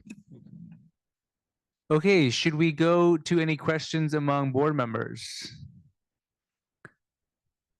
There are no questions or comments. Okay. Comments, yes. Oh yeah, comments, questions, anything. Yeah, you can go for it. You can line up. Easiest line up. Shelley, I want to thank you for elevating this to the board, and I also want to thank Speaker Menon for bringing this before the entire city council. As you said very appropriately, New York Jews constitute 10% of the city's population, but yet we are subject to 57% of the hate crimes. That's not insignificant by any means. We saw this in Manhattan with the events at Park East Synagogue back in November. We saw it in Kew Garden Hills, which is actually one of the most thriving Jewish communities in this city. Just 2 months ago, oh, thank you, appreciate it. Just 2 months ago, when there were protesters screaming on the top of their lungs, "We support Hamas, you don't belong here," et cetera, et cetera. Go back to Poland, all those sorts of things. Jews, by the way, are incredibly diverse group of people. We don't only hail from, there aren't only Ashkenazi Jews, there are also Jews that come from Africa, from the Middle East, from all over the world. So those tropes are quite offensive. Just the other day, we saw at a rally in Times Square, people holding up signs responding to the war in Iran now that said, "Globalize the Intifada." And they were holding a sign that had a picture of the Ayatollah with hearts around it. I mean, these are not good people. The Ayatollah killed 30,000 of his own people just a couple weeks ago. And here we have people holding up signs that say "Globalize the Intifada" and have hearts around probably the worst enemy of the Jewish people and honestly of the American people since Hitler. My wife last year saw someone walking on 108th Street and Broadway wearing a Hamas uniform. I kid you not. It's pure intimidation and incitement to permit people to line up outside of a Jewish place of worship and scream things like "Globalize the Intifada," "We support Hamas," when Hamas is a group that has sworn to not only destroy Israel, but also kill all Jews. And we can't have this double standard. Said before, the lady that spoke in the public session said before, if there were a planned KKK rally in front of an African-American church, there would be outrage. There should not be a double standard. And I unequivocally condemn hate of all kinds towards all groups. I think the remarks that Sid Rosenberg made towards Mayor Mamdani, disgusting, absolutely disgusting. But as Shelley said, and as the resolution states, back in 2020, back in 2021, this board condemned what happened with George Floyd and condemned the spike in anti-Asian crimes.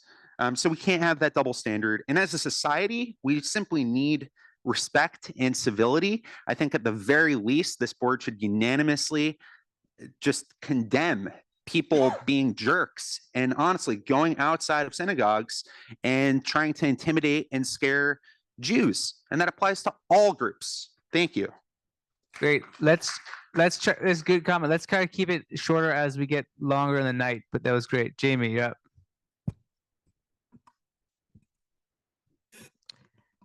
So I too want to look back on what the board has done in the past, or perhaps what the board has not done in the past. And I understand that many members of the currently constituted board were not on the board back in October of 2023 and November, when we attempted to move this board to a resolution in support of this community, and in particular, those who felt devastated after October 7th. And at that time, only 2 of us were willing to put our names on just a letter of support of our Jewish neighbors in the wake of the attacks in Israel. Now, roughly 48 other members of the board remained silent. That silence mattered then, and it matters even more now. In the 2.5 years since October 7th, anti-Semitism has surged across this city, country, and world. Synagogues are being targeted. Jewish students are being harassed. Jewish New Yorkers are being threatened in their neighborhoods, in our neighborhood. The First Amendment does protect hateful speech, but as a civil rights lawyer, I am here to remind all of us that reasonable time, place, and manner restrictions have been permitted by the U.S. Supreme Court and recognized as constitutional since 1939. Let's be clear, hate crimes must be condemned. We cannot pretend that the Jewish members of our community are not being targeted in specific and alarming ways. Community boards exist to represent and protect the people who live here. And that includes our neighbors and friends and family members. When anti-Semitism is on the rise, silence is not neutrality, it is abdication. If we refuse to speak plainly about what is happening and staring us in the face, we are not standing against hate, we are enabling it. This time, please, let's do what we should have done in October of 2023. Let's show moral clarity. Let's stand with our Jewish friends and neighbors. Let's say without hesitation that anti-Semitism has no place in this community, certainly around houses of worship, but anywhere in our city. And let's be on the right side of history this time and support Julie Menon's 5-point plan. Thank you.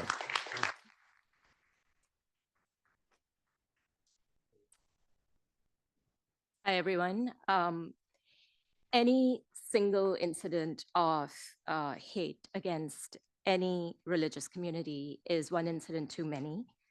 And I'm grateful to the City Council for working on this important issue. I personally am not Jewish, but I have been the victim of 3 distinct hate speech incidents in just the last 1 year, right here in this city. 2 of them were right here in our district. However, I am still not in favor of this resolution or of the bill that it is backing. I'm taking guidance from the NYCLU, which is the ACLU of New York. It has said that the bill unconstitutionally restricts free speech. In an article on February 13th, the NYCLU stated that New York law already protects people from obstruction, intimidation, interference, violence, or threatening behavior when entering or leaving a house of worship. Those laws are enough. Any additional laws are at best unnecessary and at worst will contribute to the already hostile attitudes towards free speech, unquote. My objections are specific to numbers 2 and 4 of the 5-point plan. Number 2 is about establishing perimeters around houses of worship and schools. The bill does not specify any maximum perimeter. I don't know why. It could be 10 feet, it could be 100, or it could be 1,000 feet. The larger the perimeter, the less the point of the protest. There's also no distinction in the bill about between religious activity inside a house of worship versus political activity. And I think it's very important for that distinction to be made. Because the whole point of the bill is to protect people who are exercising their right to practice their religion. The NYPD is supposedly going to have full discretion in coming up with a plan for these perimeters, but there is no requirement for the NYPD to present these plans to the public for input or feedback. And finally, you know, at CB7, we have never advocated for building barriers and physically separating communities. We have, in fact, always voted to bring down barriers. And, you know, I can point to the renovation of Damrish Park that is doing that, that will be doing that very soon, or the redistricting of the schools that happened about 10 years ago that actually already did that in our community. And secondly, my other objection is to point number 4 of the 5-point plan, which is about community-based security training. This is a very disturbing part of the plan to me. The trainers are unidentified in the bill. We don't know who they are, who they will be, where they will come from, what their own biases are, and who will they be accountable to or answerable to. Any kind of law enforcement, which is what I would call these security trainers, or like these security trainers or trainees, is vulnerable to bias and racial profiling and abuse. So I'm actually very concerned about that and fear that it might one day lead to the sort of scenes that we're seeing in Minneapolis right now. I really don't believe that our taxpayer dollars should be going to fund these activities. Thank you so much for listening.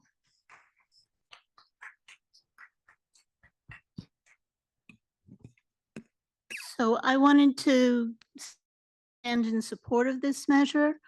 On the issue that people have been raising about the perimeters around places of worship, this is something that was enacted in the Freedom of Access to Clinic Entrances Bill, the FACE bill, which is what has been used to protect abortion clinics from people who want to harass people who are coming in to have abortions. It is the same concept here. That bill withstood constitutional scrutiny at the Supreme Court, and this would as well. It would survive a time, place, and manner investigation. The issue of the community-based security training, that is something that currently exists. Many people who are involved with Jewish organizations go through this kind of training. It is the kind of training that saved lives in Texas when somebody went into the synagogue and held the parishioners hostage. Because of this training, everyone came out alive. This is the kind of training that protects people and saves lives. I'm on the board of a Jewish summer camp. Our people go through training like this, you know, every summer in order to ensure that our kids aren't going to be harmed. And this is a summer camp where there were 2 anti-Semitic incidents where people came onto the premises and, you know, deface things, put up swastikas and things like that. These are real issues. This is not something that is hypothetical or what might happen. We're trying to keep people safe here. And it is, you know, an issue that every single Jewish organization faces. It is something that most of the public is not aware of because it goes below the radar. And it is the sort of thing that we as Community Board 7 should be standing with the constituents in Community Board 7 who are experiencing this on a daily basis. Thank you.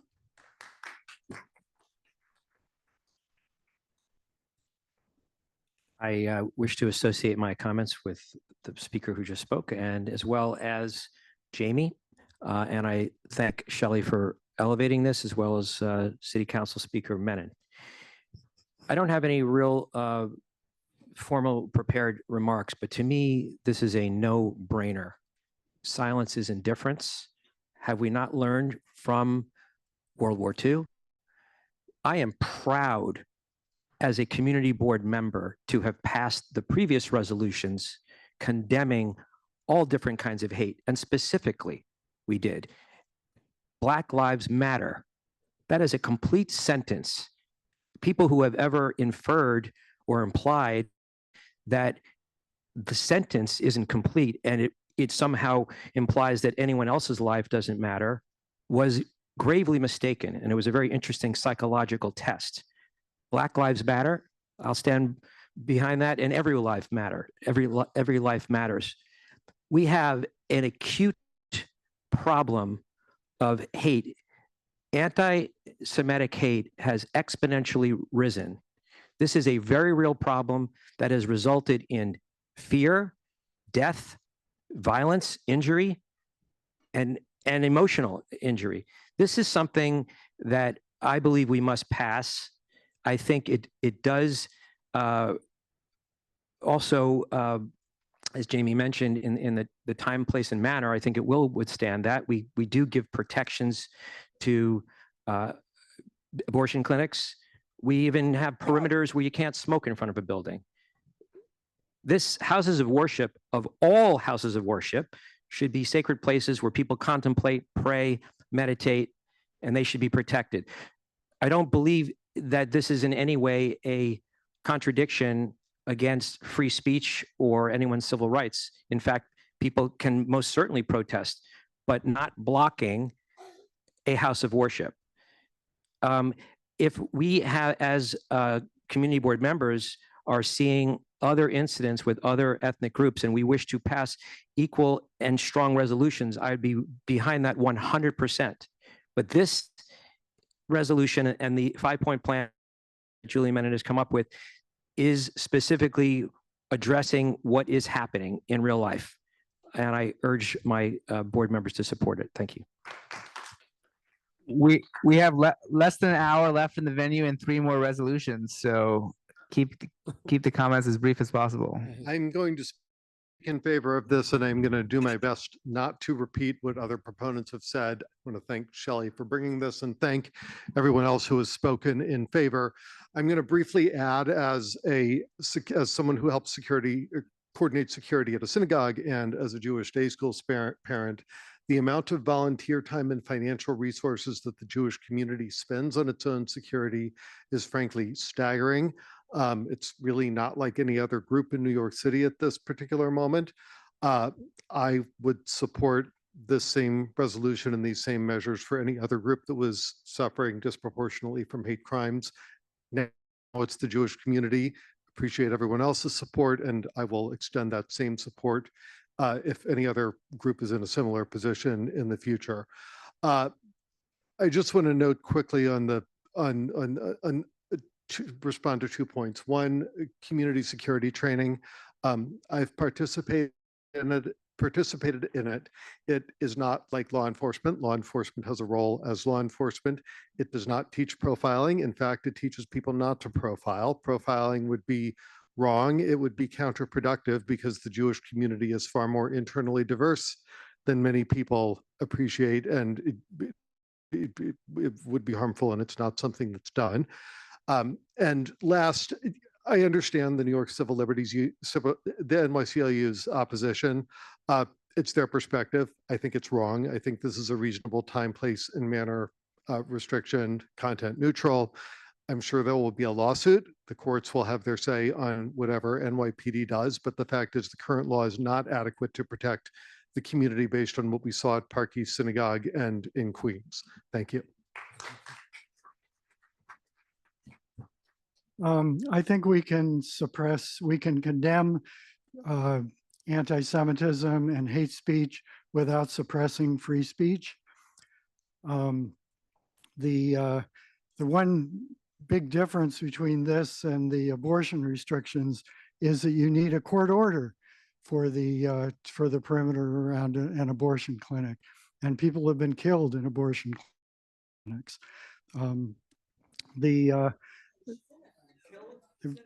You need a court order, and this is not asking for a court order.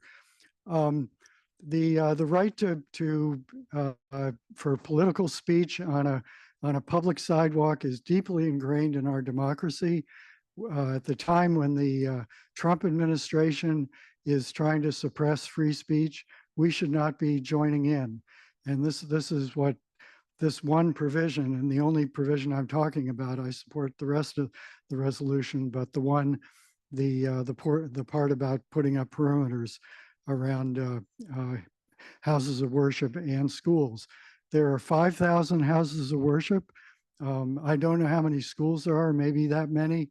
If we had this in place in 2020, the Black Lives Matter protests would have been nearly impossible on any street. I want to propose an amendment to strip out the Safety Act from this, because I would support the rest of it, but I cannot support suppressing free speech, something that the Trump administration would take and weaponize.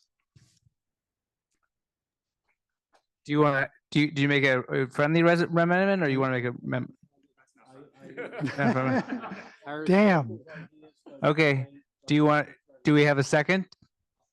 Second. Okay. Should we have the vote now, or do you want to hear the rest of the comment, Ken? I think we should hear the rest. Okay, rest of the comment, and then we'll have that. Okay, Dan.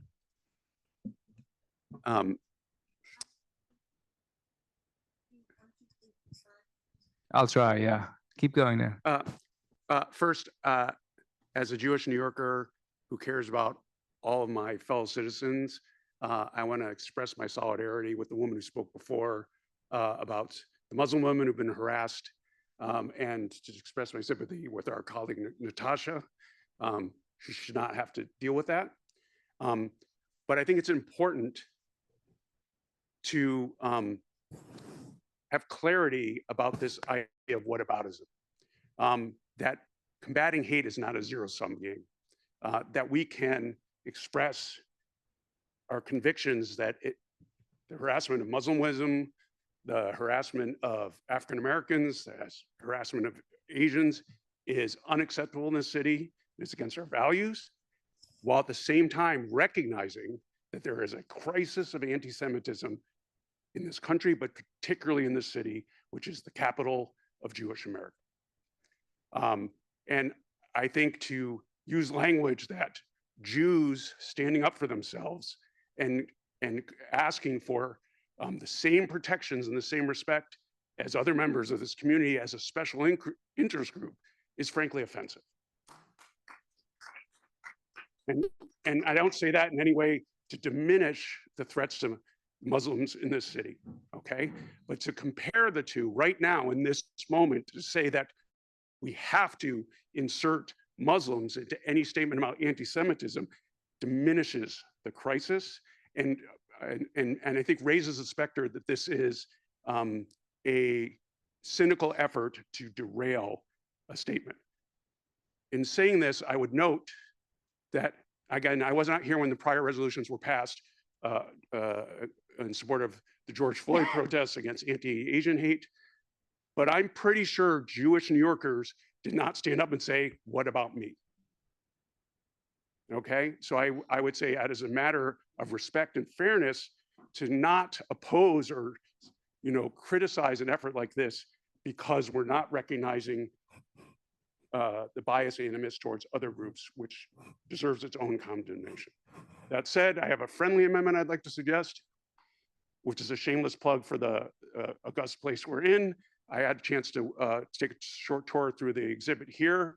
I think it would be a nice way to recognize and ground this resolution locally to honor the work of the New York Historical as an educational institution that is working to raise awareness of anti-Semitism. Excellent, accepted. Okay, so I do want to start by saying that, of course, all the comments about anti-Semitism and any sort of hate crime in the city, I think they're totally on the mark. There's no place for that, I think, anywhere. But I also want to echo, I think, some of the comments made by others recently about our rights to freedom of speech. And I think that that is arguably our most valued right. And there's been a lot of references to Supreme Court cases, and I think in the 1930s, Jamie, you brought up, Minna, you brought up something from the FACE Act. You said it went to the Supreme Court. It was the district court. It was 1994 and went to district court in Virginia. It was upheld there. But what the FACE Act does permit, it does permit protest. It does permit singing, chanting, a lot of things outside of abortion clinics. What it doesn't permit is physically restraining someone from entering a parking lot or entering a clinic or having threats of violence against them. So I think that's an important distinction. What did go to the Supreme Court in 2014, and what the Supreme Court unanimously decided then, again, 2014, I think the date's important, in McCullen v. Coakley, was that the Massachusetts ban on protests 35 feet outside of abortion clinics was unconstitutional. And I think that this proposal would fit in the same category where by limiting people's ability to protest outside of a space, you're infringing on their First Amendment right. It's not that there aren't protections for people. We've seen that protest all throughout the city in recent history and longer history, but certainly recent history, that NYPD and other security forces are there. It of course doesn't prevent anyone from doing anything illegal. And I think that it's important that we don't step on our freedom of speech rights in an effort to also protect other members of the community. And so that being said, I would support Ken's unfriendly amendment, but I would support it with that removal, but otherwise I can't support this as stated. Let's keep going with board members, we're not open to the public anymore. We had the public session, so let's go to Adam. I would like to agree that and support the resolution to remove the second item. I am, like many of us, a Jewish New Yorker, and there has been discussion about a protest outside a synagogue, and that protest was not protesting religious activity. It was protesting that there was an organization there that advocates for the sale of land in the West Bank, which many countries find. Excuse me. Maintain order. We'll have security. Please ask you escort out. There. Okay. Thank you. No more. Which many countries, and I would find, is also a violation of international law. So for me, as a Jewish New Yorker, I think it is very important to have the ability to protest things that I believe in, and to be able to do that outside a synagogue, outside a school, or anything is very, very important. So to me, this second item does not comport with my values and the importance of the First Amendment and the importance to be able to express how we feel about actions, no matter who's taking them. Okay. We have Hayden online, but we'll keep going in the room first. We'll get to you, Hayden, at the end. I like I like many people completely support this resolution, but the second item is somewhat problematic for me. I don't Ken suggested we take it out entirely. I would be comfortable with the resolution if it was clearer that it was the minimum perimeter necessary to ensure safety. But the way it's worded now, I think it's overly broad. But again, I'm totally in line with what's motivating this. I think it's an important resolution. It's just that one bullet point, I think, goes too far and seems to step on people's rights to free speech. And again, people talked about the potential for harassment or interfering with their movement. That's illegal. And I think that's, if we want to reiterate that should be prevented, we should. But just have this vague notion of some perimeter. I once saw an estimate a few days ago that it should be 100 feet, which seems huge. I don't know what it is because it's not defined, but that's the problem I have with that second bullet. Okay, let's go to Richard, unless you want to address that, Shelley, or no? Well, all discussion has gone on in the city council and all around. No one talked about 100 feet to start with. It had to be something reasonable to prevent the interference with the activity, entrance of people and the activity going inside. And I'd just like to say that people can evaluate what's going on in a synagogue when there's what they think is a political or whatever land use. It's a part of the faith that was being practiced and people were being concerned about. And one of the things was to consider leaving the country because of the lack of safety. So I don't want to argue that, but okay, let's keep going to the different board members. We'll come back. Go ahead. Yeah, I want to address comments that were made that the resolution is defective and that the proposal is defective because they single out anti-Semitism as opposed to other forms of prejudice. I just want to note that virtually every one of Menin's points and virtually every one of the points in our resolution supporting it does refer to hate of all kinds. Point one talks about anti-Semitism and other forms of hate. Point two, to prevent point two refers to houses of worship without singling out synagogues or Jewish schools. Point three talks about private schools and religious schools without mentioning that they have to be Jewish. Point four talks about Jewish organizations and all denominations. Point five, while it's headed anti-Semitism incident reporting, talks about reporting for all forms of hate crime. Similarly, the resolution crafted by Shelley does oppose all forms of hate. I think it's clear, obviously, that the Menin proposal and our resolution singles out and emphasizes Jewish anti-Semitism, but I think the statistics justify that. I do want to say that I'm going to support the amendment to remove at this time the perimeter, because I think there are constitutional issues. I think it's, it's fraught with danger to the First Amendment. I think it can be reworked. I think it can be redone, but as currently constituted, I would oppose it. Nonetheless, if the amendment fails, I intend to vote in favor of the resolution as drafted. All right, let's keep going. And I think, John, we're going to take only one time through everyone. So, okay, well, let's go through. Hi. As a Jewish New Yorker and member of this board, I wanted to support Ken's unfriendly amendment, Adam's comments, and Natasha's comments. As a Jewish New Yorker, my family fled here, as I'm sure many of ours did. Freedom of speech is included with the freedom of religion. I think without the freedom of speech, we really don't have anything. So I will be voting against the resolution that includes this perimeter. As the laws currently stand, you're already not allowed to get super close to a house of worship with a protest. So the laws that are being proposed at the city council are duplicative and unnecessary. All right, Tabitha, and then we'll go to Hayden. Hi, I'd like to also support the removal of point 2. There's been a lot of talk about Ku Klux Klan and, Black people, Black churches. I'm a Black person. I grew up going to church.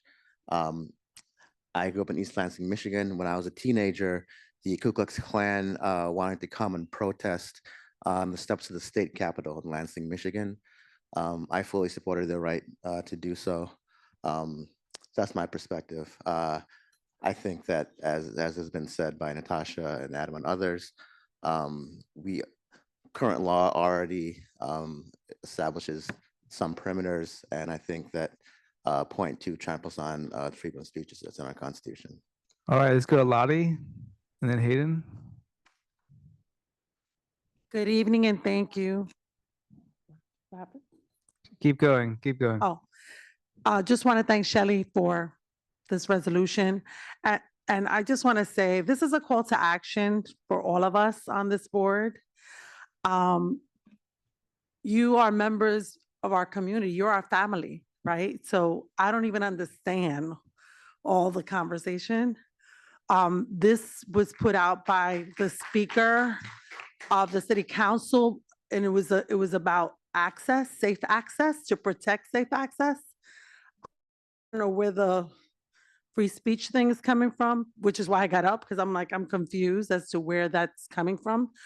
The point that Speaker Menon, Chairman Salam, and other members of the city council, Dinowitz, Abreu, when they had the rally, it was about protecting the community to gain safe access into their churches, into their houses of worship, into whatever community-based organization activities that they were going to engage in, without having people out there in their faces and trying to intimidate them. Like, I don't understand. So I just want to say, I got you. Okay, let's go to Hayden. Hayden online. Hi there. Can you hear me? Yes, we can hear you. Great. Thank you. I just want to explain my vote and my position and make a request. I personally and enthusiastically support the overall spirit of this resolution. I recognize that we on this board have a history of calling out hatred of all kinds and specific kinds, and I think it's wholly appropriate that we call out anti-Semitic acts and the rise of that violence and intimidation. As my good friend Isaac said, I think we can all unequivocally condemn people being jerks. That's okay. I can't support the resolution. I will support the amendment simply because of the constitutional concerns that have been raised. I'm a member of my family of clergy. I've spent years of my life in houses of worship. We have laws that protect against illegal intimidation. The proposed law that Julie Menon has put out there is simply unconstitutional. To answer some of the specific critiques, the legal and historical analogs are historically inaccurate. The First Amendment protects the right to freedom of speech and protest. It does not protect the right to smoke a cigarette in front of a building. freedom of speech is much more important than that. The FACE Act is much more narrowly tailored to a very small number of locations that require documented histories of location-specific threats. By contrast, this bill would place up to, it's been reported, 100-foot boundaries, Shelley. That's in the New York Times because it's not in the bill, but that's what they're talking about wanting to do. It would then give the unlimited discretion to the NYPD to set what those buffer zones are for the 5,000 religious buildings in the city. What that would mean is that in New York City, the densest place in the country, there would be huge swaths of our area that would be presumptively illegal to protest. That is antithetical to everything this country was founded on. I wholeheartedly support the intent, the overall intent, and a member of the public asked for us to pass this resolution unanimously. If we want to answer that call to pass this resolution unanimously, I think we have the opportunity to do that if we support the resolution, the amendment, excuse me, that would carve out a support for a potentially unconstitutional bill. I think it's very clear that if the Supreme Court follows its precedent, which Lord knows it doesn't do on the regular, but as Michael pointed out, there's a foursquare decision on a analogous bill saying that the state 35-foot limit is unconstitutional. That would happen in this case. I don't think we really need to have more fodder for the Trump administration or for attacks on free speech. If we want this to be unanimous, let's vote for a resolution that takes out this one little narrow point that is dangerous for our Constitution, and everything else I hope would be unanimous. And I would be able to support that. Thanks.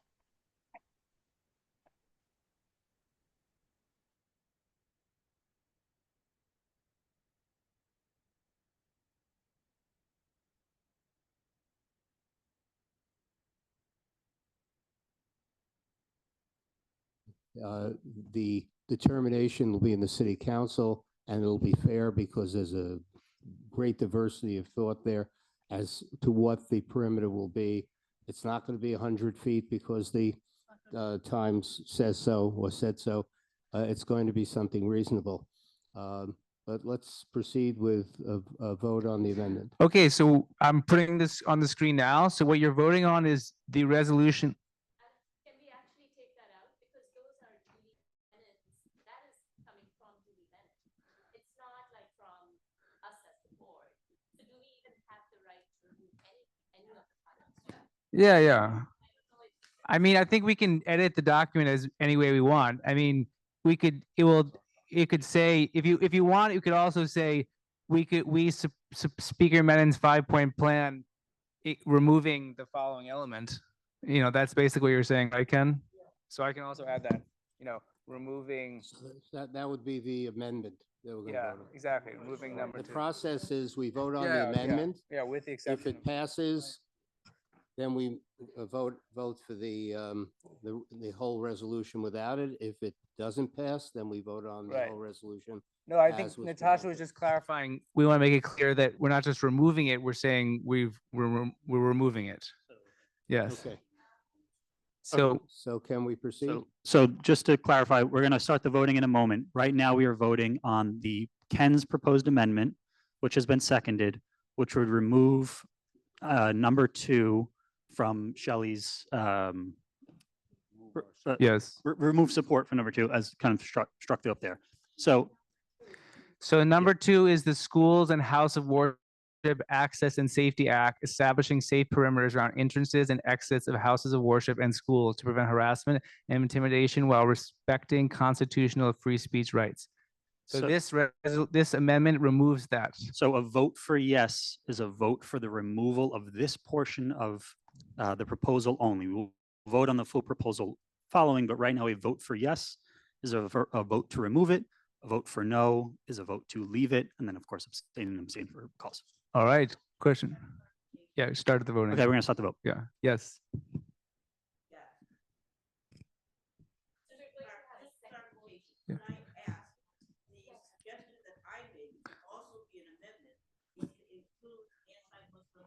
Ma'am, changes can only come from board members. Well, I'll ask that in a second. That's a good. Thank you for bringing that up.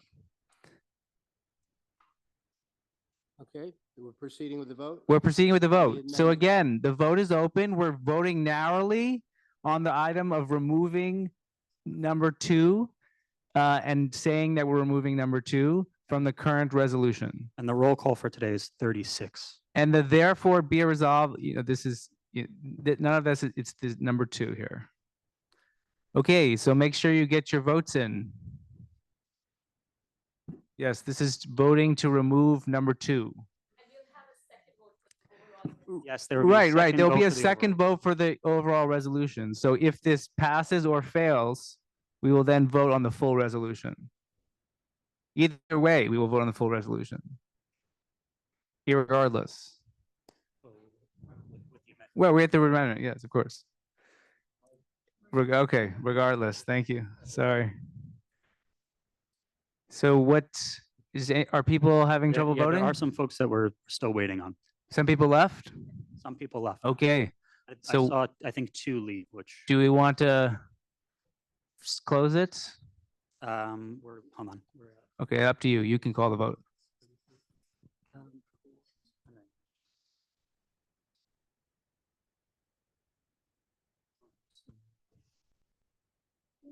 Yeah, I'm just going through to see who.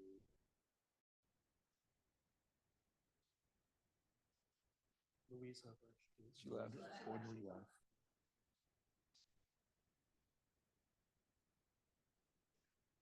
What's that one? That's the letter, yeah. Okay, so the final vote is 18, 15, 1, 0. Okay, so now we'll move to the second Hold on, that's not a majority. 8. Yeah. It's the majority of the vote. It doesn't matter. It's the majority of the people present. Yeah. So then it would, the amendment carries. Yes. So now we'll move to the second vote, which is, do you support this resolution as currently presented on the screen? And before we do that, actually, sorry, did you want to entertain any friendly amendments that were proposed or mentioned by anyone? No. Okay, let's continue to the vote. Okay. Yeah, thank you. Times to address other things if people want, and this condemns all hate. Agreed. Thank you, Shelley. Okay, let's open the voting for that. We're voting now on the resolution as written. So up on my screen, as amended.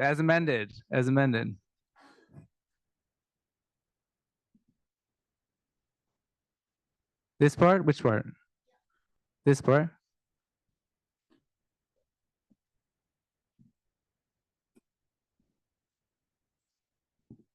Okay, voting is now open.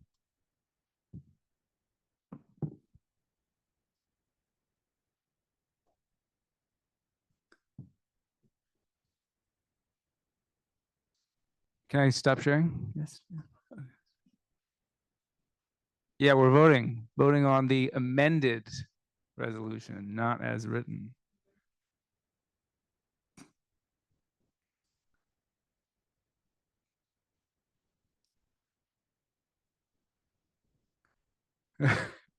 Thank you. Okay.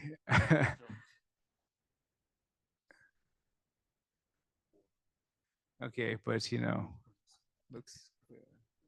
It'll go through.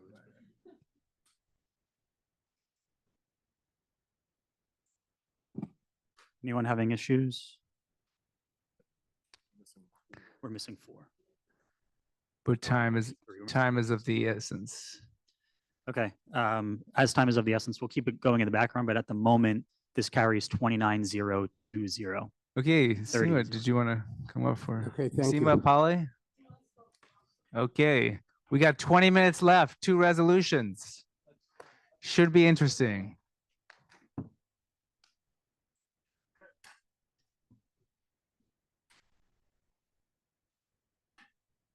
Shame on you. My 10-year-old. Okay, please maintain decorum, please. Okay. Thank you. Okay, good Okay. evening. Ready, Alex? Yes, go for it. Pull the resolution Oh, up? yes, sorry. This resolution is short and to the point. It basically deals with the formation of a public housing task force.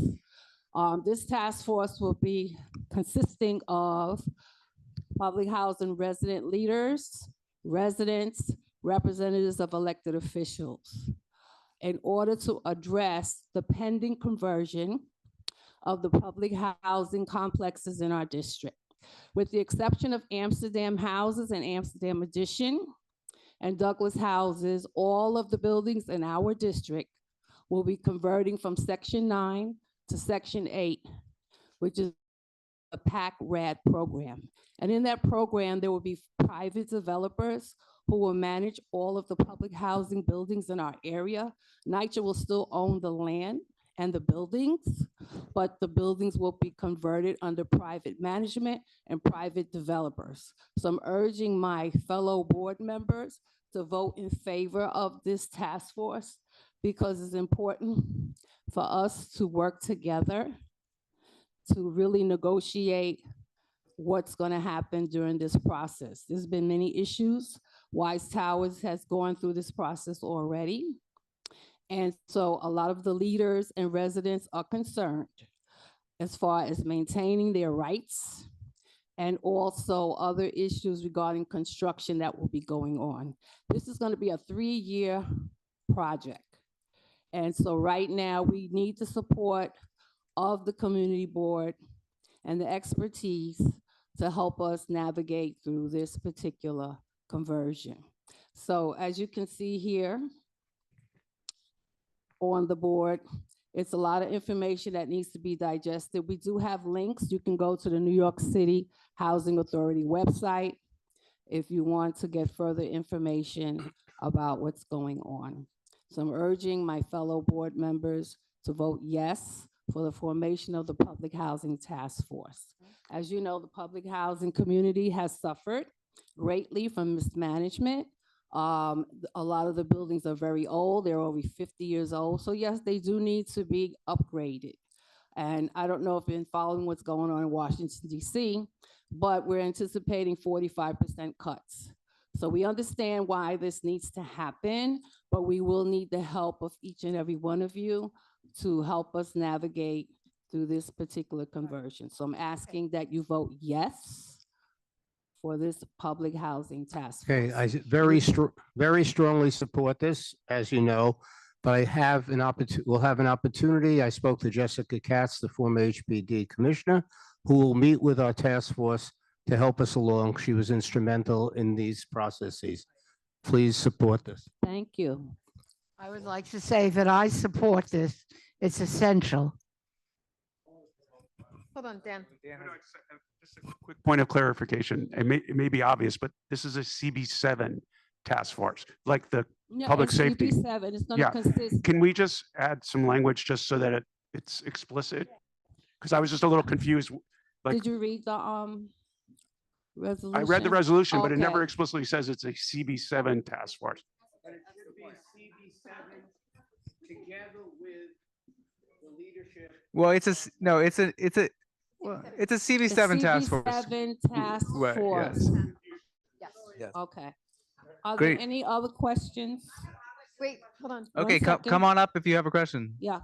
Members of the board.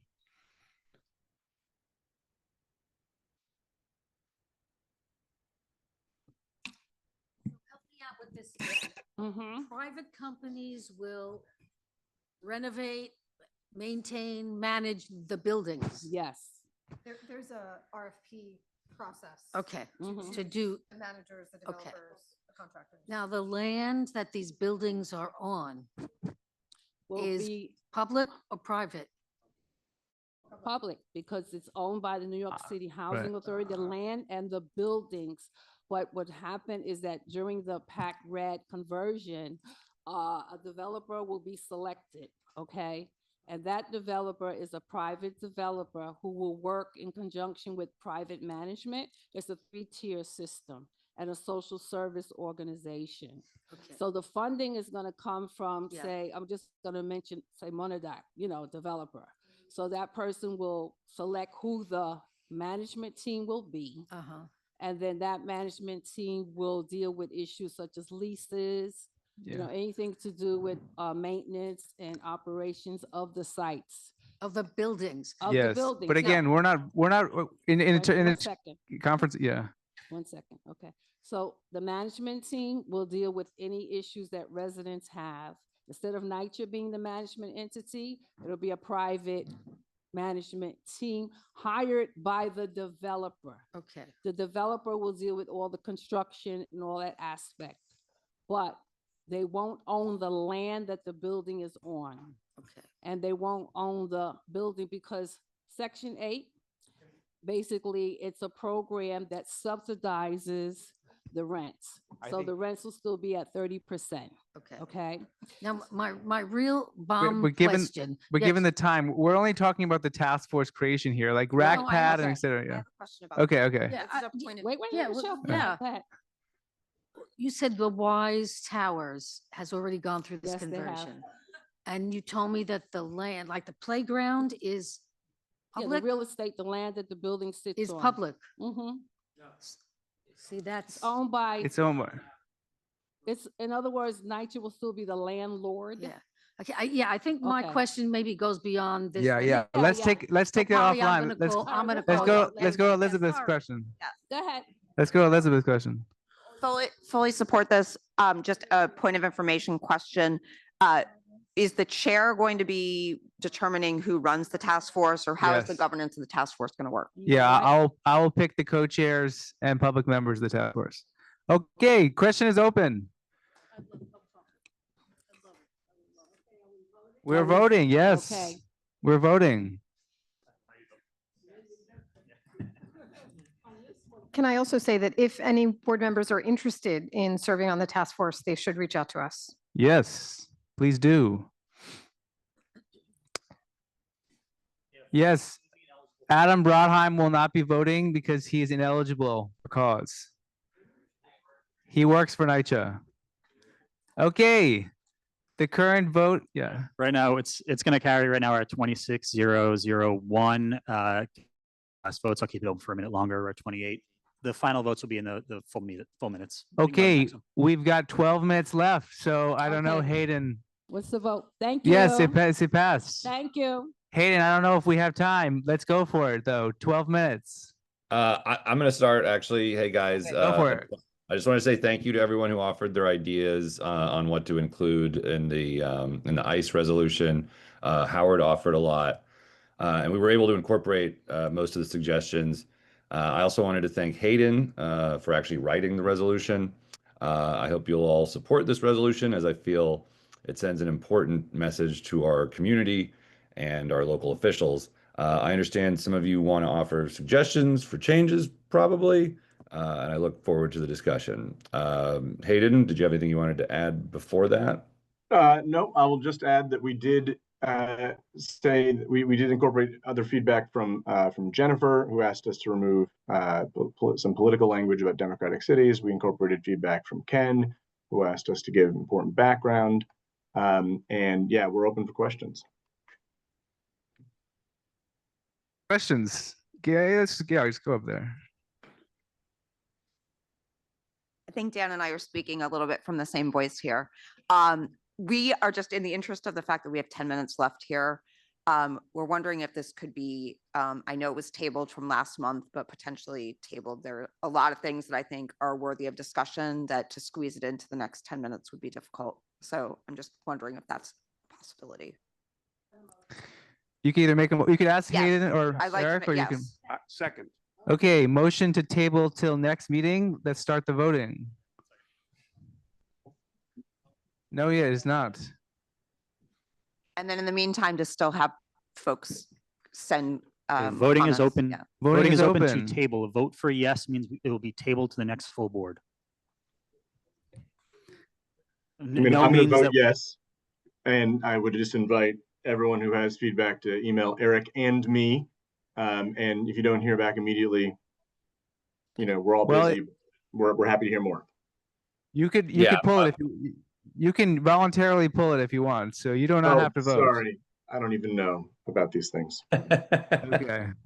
Well, it looks like it will carry anyway. So anyway, I think it's a great idea. So please send your comments and questions in to Hayden and Eric, and keep the editing dialogue going, It's and we a will discuss next time. Vote to table carries 23-4-1-0. Any new business? I hope not.